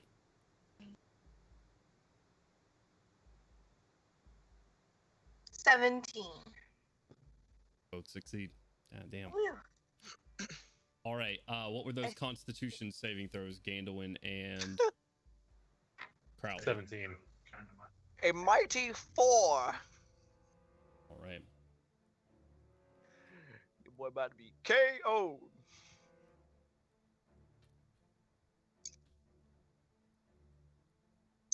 Yeah, let me get ready to write down this damage so we can do the math. You take, Crowley, you said a 17. You take 13 points of piercing damage. Gandolin, you take 26. No, yeah, 26. Okay. 2 10s and an 8. And then, If it does any more damage, I'm unconscious. So. Crowley, you take 5 points of psychic damage. Gandolin, you take 10. Down for the count. Okay. It's nap time. All right. Harry is sleepy. Sun getting real low. That is gonna be his turn. Crowley, it is brings us to you, and Milo, you are on deck.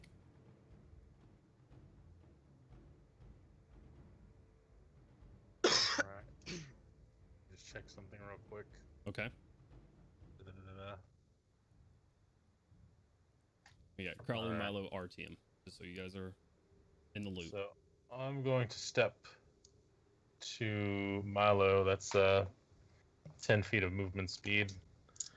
I'm going to cast Cure Wounds. Oh, Milo. I'm sorry, not Milo. Okay. Yeah, I'm going to go to Milo and cast Cure Wounds on him. Nah, but on Gandolin. So I'm not looking at the screen right now. Okay. Okay, let's see how this is. I'm casting it at like 3rd level, so All right. Appreciate it. Let's for see it. reasons. So let's see it. Okay. Ooh, an 8. I get to roll one more. Let's see, so that's 3, 8, and 6 plus 3. I'm sorry, my spellcasting plus 5, but I'm not done because I get to use. This is casted on a single target, so my mask pulsates, and I get to add a 6 to that. Oh yeah, I fucking forgot about Nice. that. Nice. So for a total of Let's see, 6, 8, 3, 5, and I wasn't counting. I was Another just 6. looking out. So And another 6, yeah.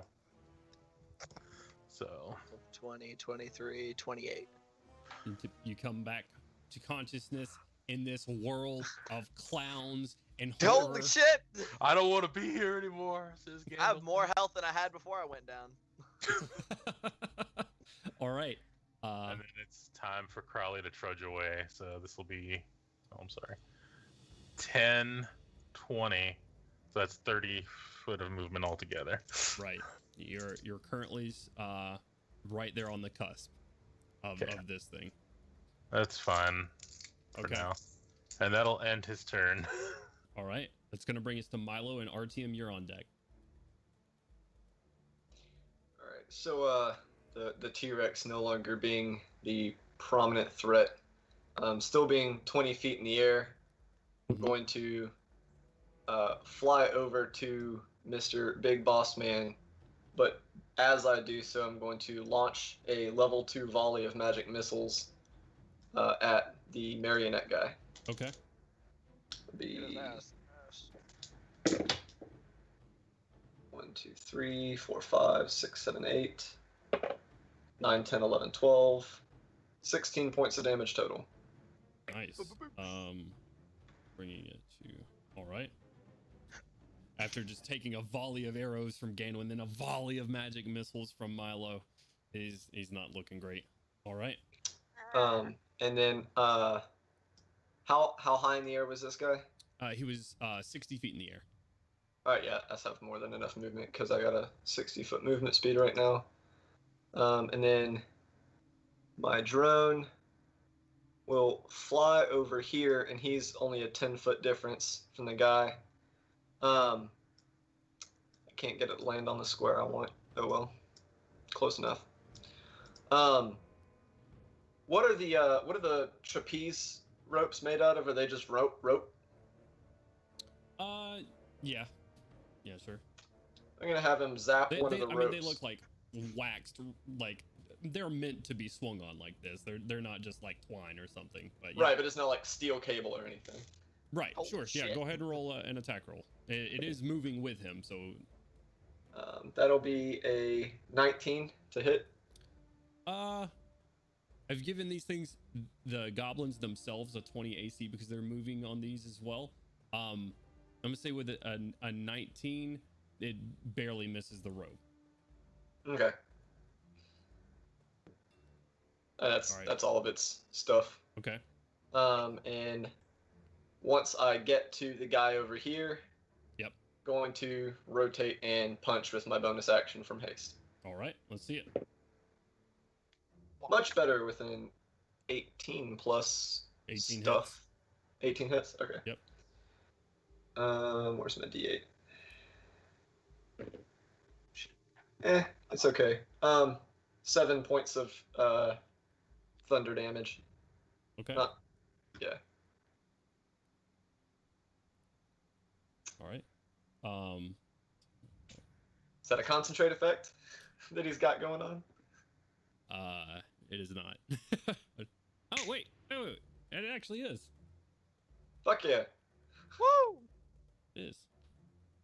I rolled a natural 2. Good. Wait. Get it out of here. I don't like it. What's his constitution bonus, though? Check this. He needed to hit a 10, right? Mm-hmm. His constitution saving throw, which he is proficient in, is +7. 2 + 7 is 9. The circle disappears. Thank God. Oh, God, Jason. As I hit him with the effects of Sentinel and the Thunder Gauntlet. Mm-hmm. Eyes on me. Very well. Man's a mask off. And then he gets his claws ready to rake you over.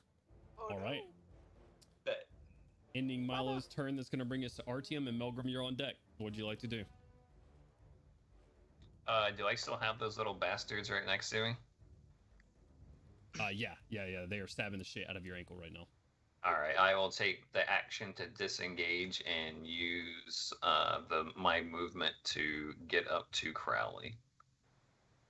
Okay. Basically. Are you What's that? What's up? You were hunkering over the cat originally? Yeah, I mean, do I need to use anything to pick it up? Okay, that's what I was asking. Or are you bringing it with you? Yeah, I was gonna try and bring it. I'll say it's just like a weapon, picking up a weapon. You get your free kitty cat pickup. You know what? It is hostile to you. It's not just a completely complacent creature. Make an athletics check for me. Sure. That's a 17 plus things. I rolled a 2. Okay. It's okay. All right, yeah. You pick up the cat and run it over to Crowley after disengaging. Yeah, that's as far as I can get right there. All right. Anything for your bonus action? Nope. Okay, I don't have anything to use for a bonus action. Quick All question, right. Jones. Is Yeah. I know you said it's an ability. Does he have to maintain concentration for the marionettes? Not on the marionettes. Okay, That okay. yeah, I that's just a figured that's that an answered. ability. Right. Okay. That's what I was Wanted to make thinking sure. of when I said no to the circle, but he does not. Gotcha. So I checked it when you shot him with the arrows. Ending RTM's turn, that's going to bring us around to Melgrim. Melgrim, what would you like to do, sir? Oh. You're finna die, bearded faker. Oh, we're gonna slash Faker. at it. You're going to slash at him? Yep. Okay, go ahead and roll. That is 8. Wait, no. That is a 20, a dirty 20. 20 hits. Your minimum damage, you slice into its chest, carving off half of its beard deep into its clavicle, out to the other side with the sword as it just carves through, and its beard starts to wrap itself around your sword and then goes limp as he falls down to the ground. Awesome. No longer Righteous. in the initiative. All right.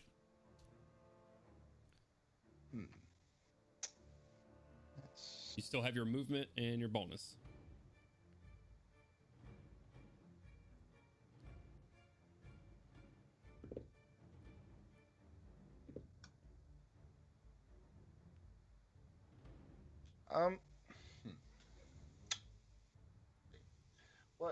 What exactly are these ropes that attached to? The ceiling. Okay, let's see. So there's no pole, no ladder up to it. I mean, you assume they are. You can't see them from this side, but there's 2 platforms to either side. You assume that there's a ladder on the other side that goes up. Okay.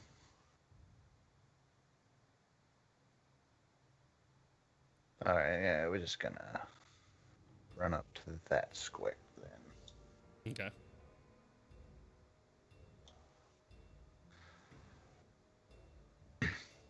All right. Your next marionette. You point at him. He goes, "No!" And he swipes his hand back up, and then the Ganoin form disappears, and it goes back to being a Milkrum. All right. Poor guy is so stressed. Poor guy. What? Ending He's like, heck. Melgrim's turn. That's gonna bring us to Le Goblin. And unfortunately, most of his friends are dead. Be like that sometimes. So he's gonna take a shot at you know what? He's gonna take a shot at the homunculus who is trying to hit his rope. He does not want to end up like his friend. So he, Oh, no. He shoots this and takes 2 shots at it. And that's why Milo's my best friend. That's an 11 plus 5, so That hits. 16 on the first one, and then 14 on the second one. They both hit. Okay. It is 6 points of piercing damage on the first one, Mm-hmm. and then 12 points of piercing damage on the second one. Lurching sideways a little bit in the air and emitting eldritch sparks, it is then going to, with a whine, collapse to the ground. Okay. Hitting the ground. Shouldn't he be rolling at a disadvantage because he has to reload his crossbow with his toes? This is what they do, Kaushik. They are in their element up here. These are the Okay. goblin of Zambini, Okay. Zany, Zooporium, and Zirkus. Okay. All right. Zirkus. As it tumbles down to the ground, he's and aims reloads his crossbows, and that's gonna be his turn. Imagine. Ending their turn. That is gonna be our friend the Jack. The what? Jack Melgrim, make a wisdom saving throw for me.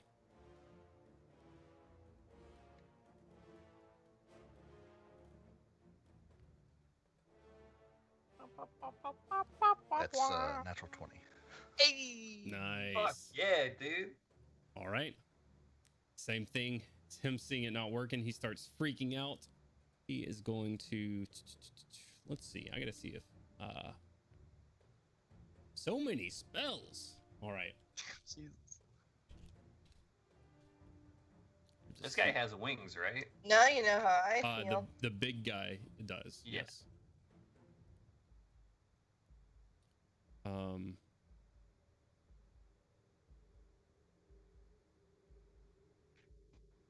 It's a bonus action. So he is going to use his bonus action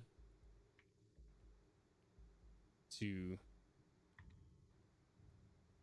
move his friends behind you. As you see 3 small marionette dolls turn around and just and come at you with daggers. And I need to pull. Oh wait, no. I need to pull the spell back up, please. Thank you. That is a 25 on the first one. It's a natural 19. That is a 10 on the second one, and a 17 plus 6 is 23 on the third one. I assume the first and the last 2 one hits. hit. Okay. Yeah. For a total of 10 points of piercing damage, half to 5. Does this count as magical piercing damage? Nah, they don't.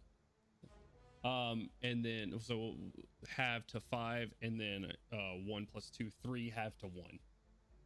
Nice. Nice. He's gonna choose his movement and grabs Look. a woman in the stands, and just sort of hangs right there, sort of holding his head high, looking at you, Melgrim. That is gonna be his turn. Gorum and then Kaushik, you're on deck.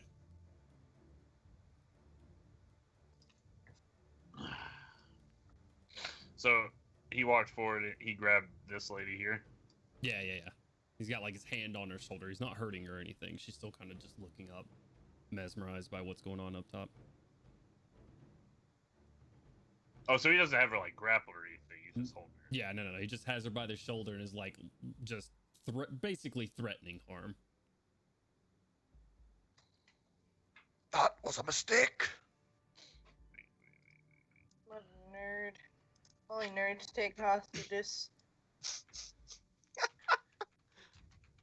Only nerds take hostage. Vicious mockery.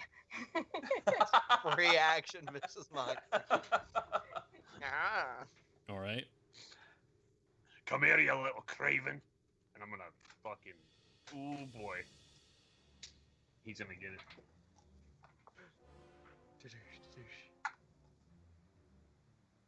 He goes, wait, no! As you go to hit him.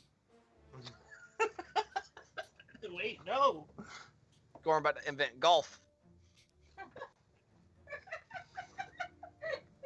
Whack. Is it a 14 hit? Let's see. I should have had this up. 14 just hits. Oh my god. His AC Ancestors. is 14. Ancestors. The ancestors were with us. Alright, 11 bludgeoning damage. Okay. And we're gonna roll second attack. All right. Alright, so yeah, that's 14 before adding attack bonus. So That hits. I hate having a reroll on D&D Beyond. 16 bludgeoning damage. Gorham, as you run up and he goes, wait, no! And you hit him once in the chest. He goes, ow! No, let's talk! Thunk! You knock him, actually, out of this curtain behind him his unconscious form flying outside. Give me a perception check. We're home! Yay! No, that's not yay. Would it be not yay? Yeah, it's super not be yay. All right, boys. With my +1, it brings it to a 3. You can't see much. You can see a large mountain pass that kind of starts off on either side, and peaks in the middle, and it looks like a large industrial type city as you see trails of smoke in the distance, and then the flap closes back. All right, anything else for your turn?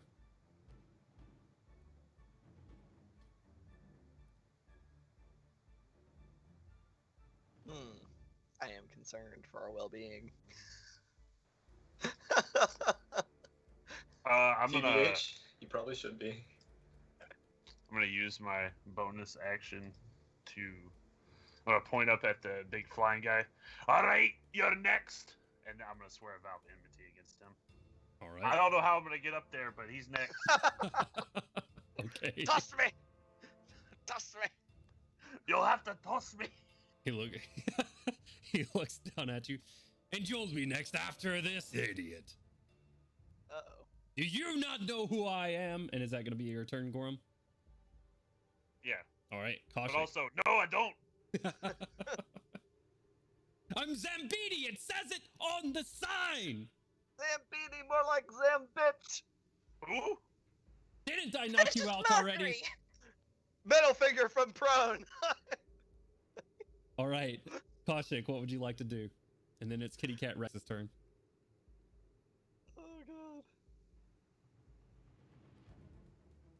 This is not great.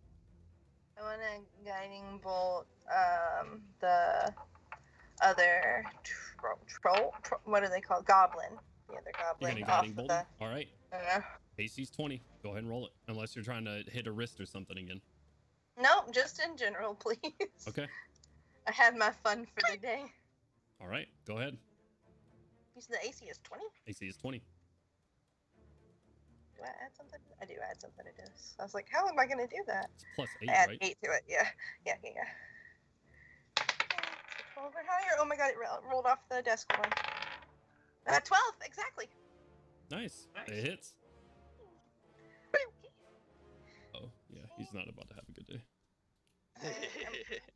First level, so here's hoping it's still pretty. It is 13 damage. Nice. All right. As you reach your hand up, the black energy swirling around your fingers sends out towards this goblin, and he's looking at you. Goes, and you hit it, and it just tumbles flying back over this crowd right here as you catch him sort of mid arc, and he just sort of slams against the little platform, falls down into the bleachers, slams into the bleachers, and you just hear this matter of oh, oh, ah, and one final as he hits the ground. Come on and slam. Wait, is he dead? Is that last dead, or is he still alive? You don't hear any more cackling. But there's no X. I understand. We get. All right, guys. This is where we use our observational skills. The other one fell and it splat. Like, I hope he is also splat. Either that or he's much more durable. Just thumbs up from the ground, like. I Nice. hit a couple things on the way down that probably broke his fall a little bit, though. Good job, Kaushik. It's okay. God put an X on him, so we know. Okay, thank you, God. All That right. glowing beacon of X just coming from his body. There's a red X rising from behind the stand. It's a simulation. The Does that end your sheriff turn, works down. Kaushik? Or would you like to move somewhere? Oh, yeah, thank you. I would like to move. Yeah.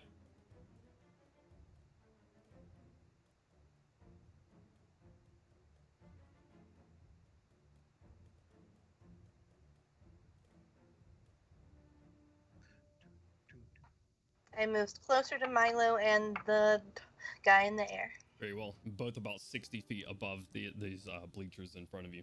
All right. Ending Kaushik's turn. Kitty Cat Rex's turn comes up. Artyom, it's taking some bites at you. Oh no. It's a 4. That is a 19. That hits. You take 1 point of piercing damage. Motherfucker. If this thing knocks me Alright. out, I'm gonna fucking laugh my ass. That'd be so funny. That'd be good. Roll a concentration check for me. That's so fucked up. Yeah, I'm good. Okay. Everybody's out here fighting real villains. He's getting bit by a cat for 1 point of damage. This is It's a like- very important cat, okay? they're like gnawing on his armor every now and then. A tooth is getting passed in the cracks. It's like, ah, This is ow. honestly this is the Biting most my immersive and arms. realistic fight going on right now. I mean- You know Gandalf, what? You're right. that brings Yes, us to sir. the top Thank- of the initiative. It is now your turn. Wonderful. I will no longer be prone. Okay. I'm curious, as I have 45 feet of movement, is that 20 or 25 feet that cost me to get up? We rolled it in your guys' favor before, so we're gonna say 20 feet. I'm up. In to make sure we're farther away from more AOE's, kind of distance myself from my buddies a little bit here, and pull out 3 more Oreos. Oreos. Looking to take shots. Yeah, 3 Alright. Oreos. I'm just gonna fucking yeet them at them. All right, go for it. Well, 3 arrows getting ready to chuck them. Before I loose the first one, I just said, "Where are those kids? You fuck!" And fired 3 arrows, or hopefully 3 arrows. We'll see. First arrow is a 16. 16 is his AC. Is this AC? Fantastic. Yep. Key point for a death strike. Okay. That's okay. So 16. No, I'm sorry. 17 points of magical piercing. Okay. And then shot number 2 is not gonna hit because that's a 5 with +8, so that's only a 12. Nope. Or 13. And then shot number 3 from a bonus action for key fueled strikes is a 21. 21 hits. 21. Fuck me for 6 points of magical piercing damage. Okay. And I doubt he'll respond, but I asked where he put where he has the kids anyway. Loosing 3 arrows at him, hitting a couple of them. They are long gone. That is going to be his turn, or that is going to be your turn, correct? It's my turn. Which is going to bring us to his turn. Shit. Milo. He would like to hit you. I would imagine. He would like to hit you a lot. Uh-oh. Oh no. 26. Let's go ahead and make that a let's make that a 3 real quick. Okay. Using your last portent of the day. Using my last portent of the day. Good shit. That was what he rolled on the D20. It's still a 19 altogether. What was it? Speaking of, let's just make sure it didn't hit. 2. Yeah, no, it doesn't. The second one does hit. What's the second one? A natural 20. Ah, never mind. But it's not a crit. Okay. Thank God. Oh shit. We've gone through initiative again. That uses your reaction to do so, correct? Me? Yes. I don't know. Let me check. It does, I believe. 'Cause you Uses can, your I think- reaction Yeah, to do so. it sure does. Yes. Okay. Well, we have gone through initiative once, so you can do that. All right, and that's a good thing. Milo, you take. Where's my? Here we go. Oh, this is scary.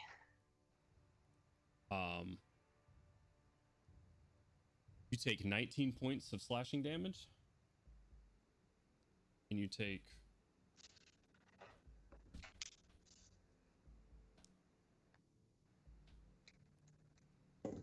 Oh shit.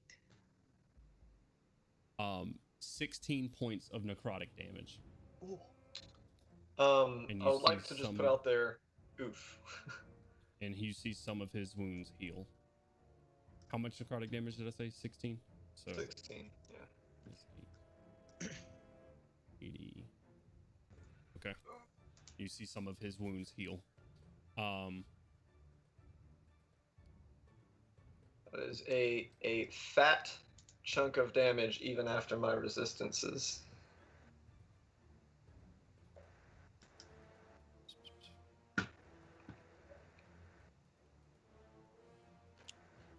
That is...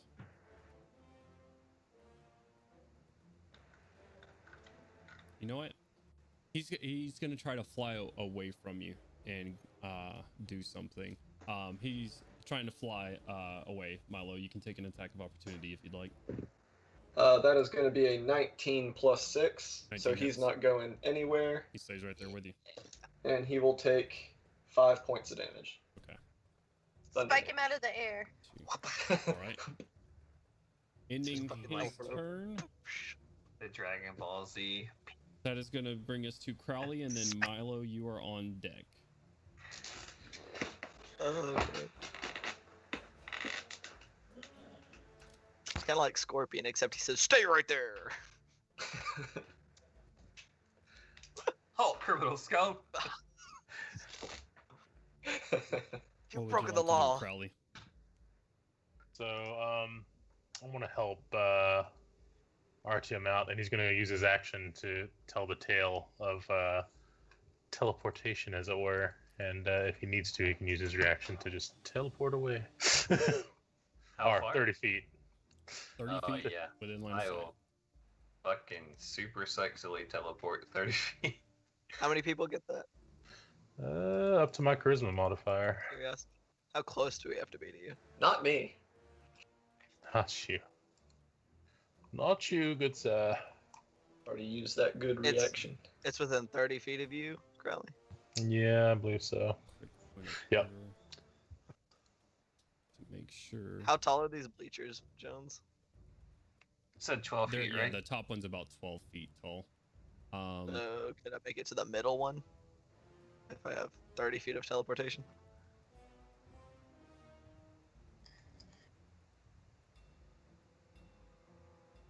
Let me just go ahead and move myself while I'm It's at a it. number of creatures that you can see within 30 feet of you, Yep. up to your charisma modifier, and they use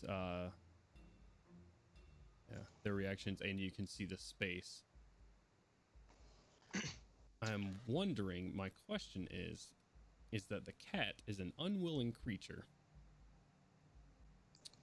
is not equipment, and I'm wondering how Oh, okay. if Yeah, that if will I go wouldn't with be you. able to take the cat, I wouldn't use that. Well, I don't I think didn't you would think of that. necessarily know. Okay. I think I am going to give it a obviously deeply penalized wisdom saving throw against Crowley's spell DC. Yeah, no, it doesn't make it. So it's going to be going with you, RGM. Oh, awesome. Where are you going to? I moved myself already. Oh, there you are. Straight back. It goes with you. All right. Anyone moves to the bleachers? Anyone else? No? No. Okay. And bonus action to recount another tale, of which I'll let you know. Let's see it. And Let's then- go ahead and do it. Okay, well, I'll just tell you whichever one. So let's choose here. Do. Man, you know what? I just like changing places so much. We're just gonna choose that again. Okay. What does this look like in battle? Is it just Crowley standing there yelling a story? No, these tales are only Crowley can heal, but like the Oh, effects, okay. the effects are obvious because skeletal hands reach up and just move Right, everyone right, around. You see Crowley's this? just sitting there. This is a Once story. I will upon not. a time. Oh my god. Sad to go. Skeletal hand reaches out of the ground. Crowley high fives, goes back down into the ground. All right. Comes up other side, Picard maneuver. Pull Crowley, down, jerk. end your turn. Yep. All right, ending your turn. Milo, it is now your turn. Alright, so first I'm going to have the Kestrel move around to the to aid me on my next attack roll Okay. against the guy, and detonating a charged up version of his Thunder Gauntlet, he's going to cast Chromatic Orb using thunder damage. Oh shit. Let's see. Thank God for advantage. My first roll was a 3. My second was a 14 plus 6. Does a 20 hit? Give me 1 second. Oh. Need to check something out real quick. Raj. Okay, No so rush. Chromatic Orb is a ranged spell attack, correct? Mm-hmm. Yes. And you are within melee of him. If I'm not mistaken, ranged spell attacks have disadvantage within Not melee. spells. Not I believe so. Yeah. Because that's part of the function of Warcaster, is to make it so you don't have disadvantage. Because I checked before I made it. I didn't see anything, but I could be missing something. But I was under the impression that that's like. I thought that was a simply big part of the point of having Warcaster. You get And I'll double check real quick. disadvantage in melee.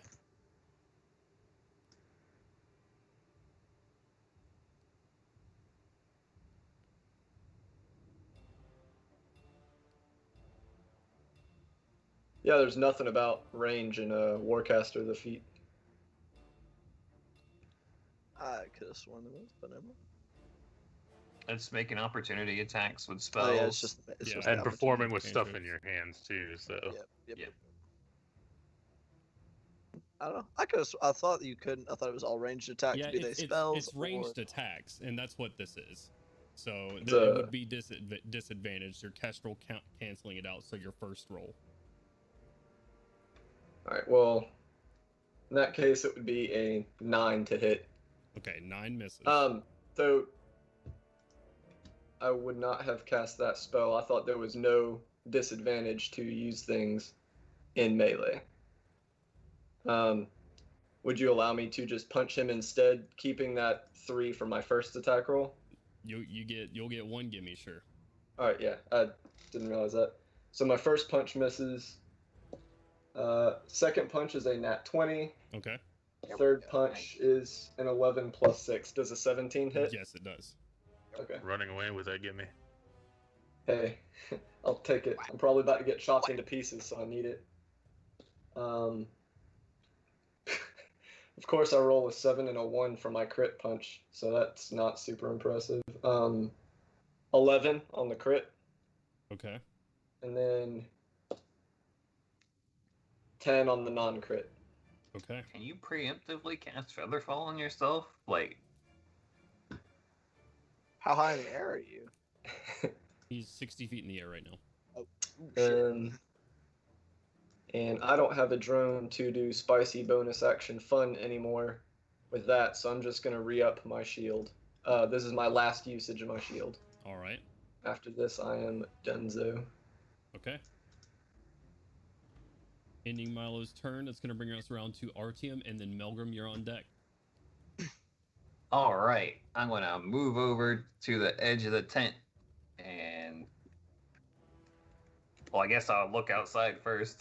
You'll look outside. Make a perception check for me.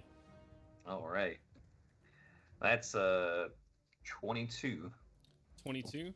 And let me make sure what side. Oh, Mal, I got a eyelash in my eye. gosh. That hurts. Ow. Uh-oh. Yeah, you see, looking to your left, you just see sort of mountainous, desolate wasteland looking icky, but you look to your right, and there's somewhat of a, what was your perception check again? 22. 22. You see a mountain city off in the distance. Built into this city, you see various, what just looks like industrious buildings everywhere.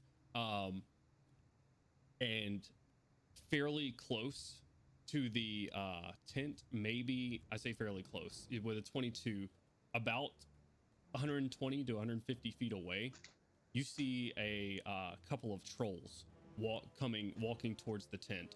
One of these trolls up front has 3 heads and is much larger than the other 2, and they have just like one of the trolls is sort of like bringing a wagon behind it, and you just see about probably about 12 goblins on the just sitting on the edges of this wagon, just like as they're walking towards the tent. Also, while your head is out here, you start to hear the humming of the gyms above you. That is what you see. All right. I am going to. Is there any elevation or like a cliff or anything nearby like that to look over this vista? This is relatively flat where this has landed. Seems like they All wanted right. a very wide area for in case error happened. I am going to, and I hope these vile creatures have an amazing ability to do this, to land on their feet. But I'm going to yeet that fucking cat as hard as I can. Roll me a strength check. You know what? No, and I'll let you add your proficiency bonus, like it's a ranged attack, but with your strength, since you're seeing how far you can get it. With the Okay. your slinging. Oh man, this is. It's as much of a Hail Mary as you can get in D&D. Go ahead. It goes like 3 feet. Boost. That's a 12 plus 7, so 19 total. Hey. You launch this thing outside. Preferably into a tree if there's one nearby. No tree. But with a Can I just yeet it at that wagon? It's about 120 feet away, 150 feet. Yeah, away. just in that direction. Okay. Fuck it. In that direction, it takes 2 points of piercing, or I'm sorry, bludgeoning damage. It has 1 hit point. It transforms back into a 2-headed T-Rex. Oh, no. You see this caravan stop. And you see the trolls just sort of step up on either. Says, what? Kill it! Capture it! No, kill it! Capture it! And they start they just start yelling at each other. Yeah, that's what you see right now as they're getting battled. You see like They roll initiative. yeah, they roll initiative for their own fight that's about to happen. Okay, Screaming. that's awesome. What's going on out there? All right. Not my problem. Yeah, I will then, I guess, with my movement, start making my way downtown Okay, in this direction. this guy is no longer on the screen. Walking Uh, fast. Eating ass. Okay, making your way back down. Is that going to be the end of your turn? That will not be the. Who all is within range of me? Where are people? Okay, because Ogandawan's actually over there. Yep. Is anyone looking particularly rough at this point in time that I can see? Ganowin was looking hurt, right? I think everybody else. I think Milo might be looking kind of hurt. Milo's- significantly less. Yeah. Milo's looking incredibly fucked up. The barbarians, The- the dwarves are looking kind of hurt from where they got chomped. Milo's not Yeah, within Gorm's 60 not feet of half me, health. right? No, Milo's not. Milo is 60 feet in the air. So from here, he's about 100 feet from you. Okay, well, seeing that Milo is looking kind of rough and that he'll probably fall between me and Gorham, and Kaushik will probably be closer to him, just from the law of averages, and this is where the fight's probably going to go down, I am going to use my bonus action to cast Healing Spirit at, under Gorham's feet. Okay. Does it have any other effects other than healing? Let me see. A little bit of spirit. Keep your tentacles out of my pants, okay? No, Okay. All right. it's just all wanted it's to all see. about the balls today. No, I was saying no to Gorham. Oh, okay. I just want to. I'm asking if this is going to have effect on the charmed person beside him. I don't think it would, but It doesn't like take a space or anything like that. Intangible Spirit. It's a 5-foot cube. okay. Yeah, no worries. I was just seeing if it would have any effect on her. All right. You get healed for 2. Nice. That the fight change. I'll give you a shrug from across the fucking combat. Hell yeah, brother. I'll take what I can get. And rub some Neosporin on it with a little tentacle. This man threw me a fucking band-aid. I was gonna say, Gorum, earlier in the day, you bit your tongue when you guys were eating lunch, and one of the tentacles, RTM's tentacles, just goes into your mouth, and your tongue doesn't hurt anymore. I've cured your heartburn from that really spicy meal earlier. Poured like some hydrogen peroxide on you. I just imagine it almost being the equivalent of that scene from The Fifth Element where the guy is trying to get the dude to slide him the gun, but instead he just rolls over the pool balls. Yeah. All right. Arjun, does that end your turn? That's it. All right. Let's wrap this combat up. 6:30. Melgrim, go ahead, and Gorum, you're on deck.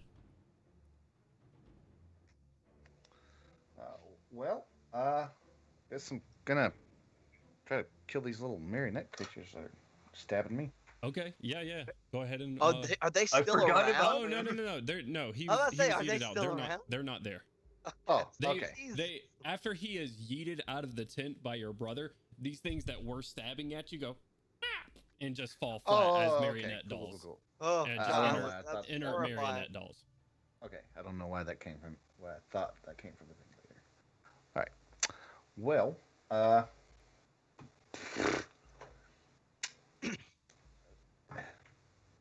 Come here, brother. Give me a leg up. Toss me. You really want to be tossed, brother? Trying to shot. Don't think that'll work. 60 feet in the air. That'd be fucking hysterical. Use nat 20 the check and just. You eat there and. You come down, you big bastard! Why?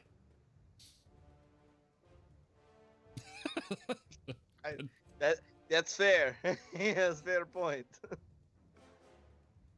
All right, Melgrim, that's your movement.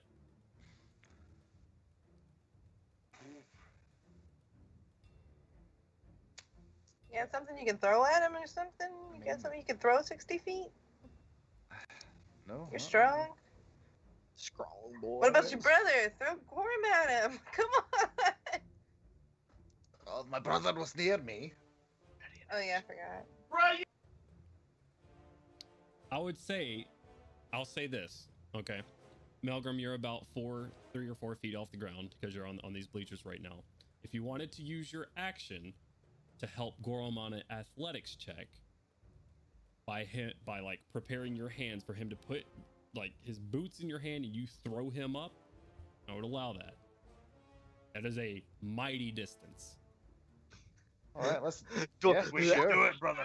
I'll do that. Okay. All right. You ready in action? And get prepared. Oh, God. He gets his hands out, Gorum, and just says and just beckons you on. You know, All right, brother, let's try it, I guess. Oh my God. Does he move into the same space as Gorum when he does this? No, he's waiting on Gorum to run at him. He's Oh, directly under the fiend currently. Oh, okay, sorry. Oh shit. Gorum's still in the space where you've healed him. Okay. Gorum, Melgrim prepares this.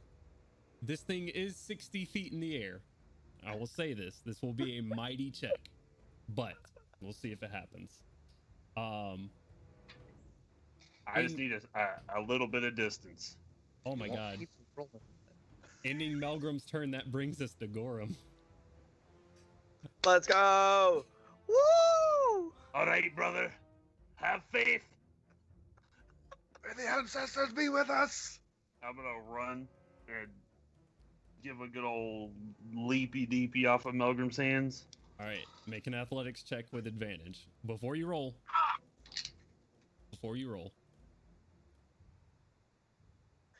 Let me look up something. I just want to look up something real quick. Oh my God. Just real quick. The ancestors will guide us. You're gonna be like 5 feet. You get that extra All on push from it, bring them so much earlier.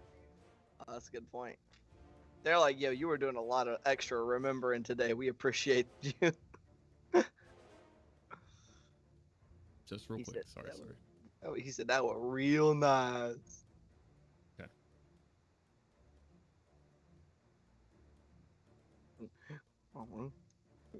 Gorham, I'm gonna say this is DC 26. What's the DC to hit 30 feet in the air? Just 30 feet in the air.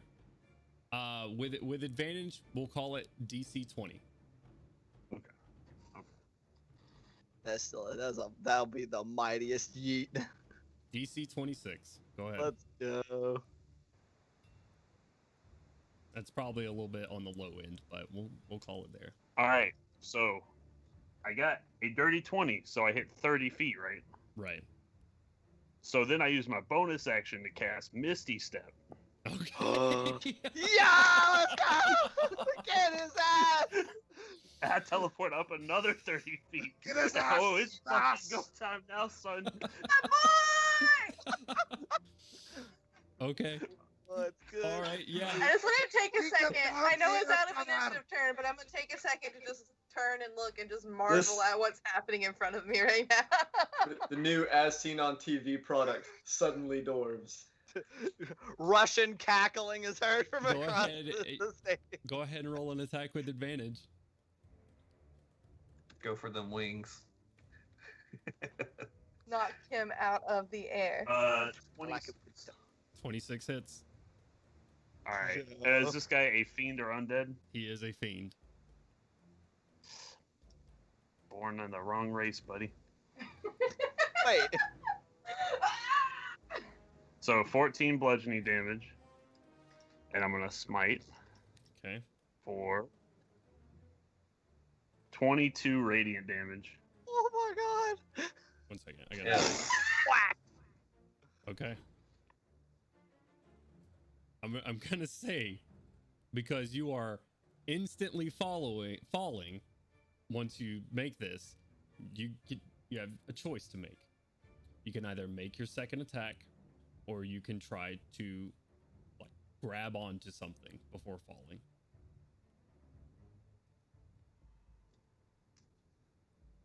I'm gonna try to grab onto to him if I can. Make a just make an attack roll. An attack roll. Advantage or no? You swore a vow of enmity with advantage. 17 plus 8. It's I have to ask you, have you ever climbed a demon before? First time for like it. everything. after delivering a mighty blow, jumping out of your brother's hands and then Misty stepping up, you crack this thing's shoulders. Ow! And looking below you, and Melgrim's just like hands outreach, gonna try to catch you if you fall 60 feet. Not wanting that to happen, you grab some of these like gold bands that are around his legs. You just, I told you I'll get you in a minute. Naughty, naughty. Oh God, it's a fucking sex offender. It's a sex offender demon. What? I mean, he's stealing kids. Awesome turn. Does that end your turn? There's been some Hell yeah. incredible moments. That was awesome. Kaushik, it is now your turn.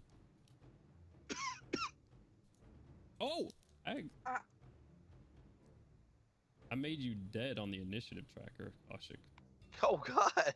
I meant to cross out the I T-Rex's haven't even name. taken any damage. Oh. We'll fix that. That look. I have a problem. What's up? If I guiding bolt this man, is it gonna hurt Gorham? I'll just give him some bonus AC It'll for will. cover. Okay, I'm so kind of dangling. I was saying, is he hanging on his like foot? He's holding on to like a golden band that's on his thigh. okay, so it won't hurt him unless this man falls out of the air. Correct. So I can't do too much damage, but it should do a pretty good amount. Okay, let me see if I can figure this out. Okay. Or if you're hanging off his thigh, you know where the next hammer's got to go, right? I'm gonna I don't guiding think it- bolt him. I don't think I can hammer him. I gotta use two hands. Just like use your legs. Hold on. For a 22 to hit. 22 hits. Okay. Now, I'm gonna. Well, this is the plan, so hopefully this doesn't kill Gorham. I'm 4th level guiding and bolting, so. Hey, oh shit, just a big pew pew. Yeah, the biggest pew pew I've ever done. 25 damage. It's not that good. Of what type of damage? Radiant, right? Radiant, yes. Kaushik. Decide its fate. No, okay. I want Gorham to land gently on the ground. That's the only fate I want to decide. You get to decide its fate, not Gorham's.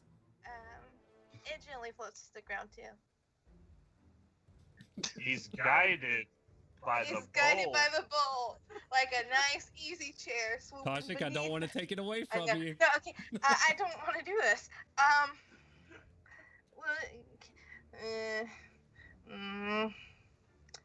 I don't know. I get his head explode. I want his head to explode. Make his head explode. You want his head to explode? Oh shit. Yeah. As you reach up and he looks down at Gorham and says, "Naughty, naughty," you see a moment and thread the needle and off of Pop his is head. great. In my turn, I want to yell, "Milo, can you catch him?" Yeah, I was getting ready to say, can I take a reaction since I'm hasted to try and grab him? I would say, yeah, you can use your reaction to try and grab him. If Make, not, I'm gonna make a sacrifice dexterity myself. saving throw for me, Milo. 13 plus 15 total. Hasted? Jazz hands. Yeah. Gorham, make one for me as well. A dexterity saving. But they're throw? trying to do that. Dexterity saving throw. Trying to get him by the forearm. There, the trapeze office now. 15 is lower than it needs to be for an instant success. Yeah, nat 20, boys. Nice. Hell yeah. He just Milo, jumping from one leg to another. with Milo, you reach out, and Gorham, you seeing this, and you see the head go off this thing. You pull yourself up the falling body, jumping off of his headless stump, and clasp arms with Milo. Milo, the suit dips a little bit in the air, and this thing, unfortunately, crashes on a few people. Oh Yeah, shit. Doesn't. Uh Uh, Whoops. we'll see how much damage. Okay. He I said, thought that "Kaushik, counts. you're taking damage either fucking way." Are we out of initiative? You will be in a second. Ending Kaushik's turn. That is the end of initiative. Brings us back to the top. You feel it popping in your ears once more. Yeah, shit. Where are we now? As you see a couple of these people that have been hit by this creature's falling body. A couple of them crying. One looks like they're holding the broken arms. What? And just sort of looking around, bewildered at everything's going. Yeah, are you gonna say that's what we'll pick up next week? Well, and unless there's anything that is very, very important that needs to happen right now, I'm gonna say as you guys sort of gather your thoughts and collect your belongings and what have you, start looking around at some of these people who are now just like blinking and looking around. Some of them grabbing their kids and like just bringing them close by, confused as to what's going on, looking at the goblins and the bearded devils are like slowly like ashing away by the time they're actually coming to. And you hear over your shoulders, but next to the dragon, "My baby! My baby!" And that is where we'll end this session. Yeah, son of a bitch. And we will pick up next week. Oh, man. Yeah. Oh! Thank you so much, everybody, for tuning in. Appreciate you sticking around for a little bit longer. If you, it was a bit of a fight. However, Little Don't bit. forget to read. yeah, we do need to Forget raid to somebody. raid, Before we right? do, though, if you have not yet Please follow us if you feel so inclined. Hand us a subscription. Prime subscriptions are free to you and gives us Bezos money, so that's always nice. Bezos bucks. All the money goes back into supporting the stream and getting better new content to you guys. Also remember your sub badges that you get as well, drawn by Koshik down there, and also channel points and stuff. Don't forget to redeem those. We stream every Monday, Wednesday, and Saturday. Mondays we do Ghost of Saltmarsh, DM'd by this guy right below me, Gandalwin, also known as Ian. Yeah. And then on Wednesdays we do Tavern Talks, where we talk about various and sundry D&D things, and sometimes just chill, draw maps, that sort of thing. And then on Saturdays we do this, the Eberron campaign. So that is it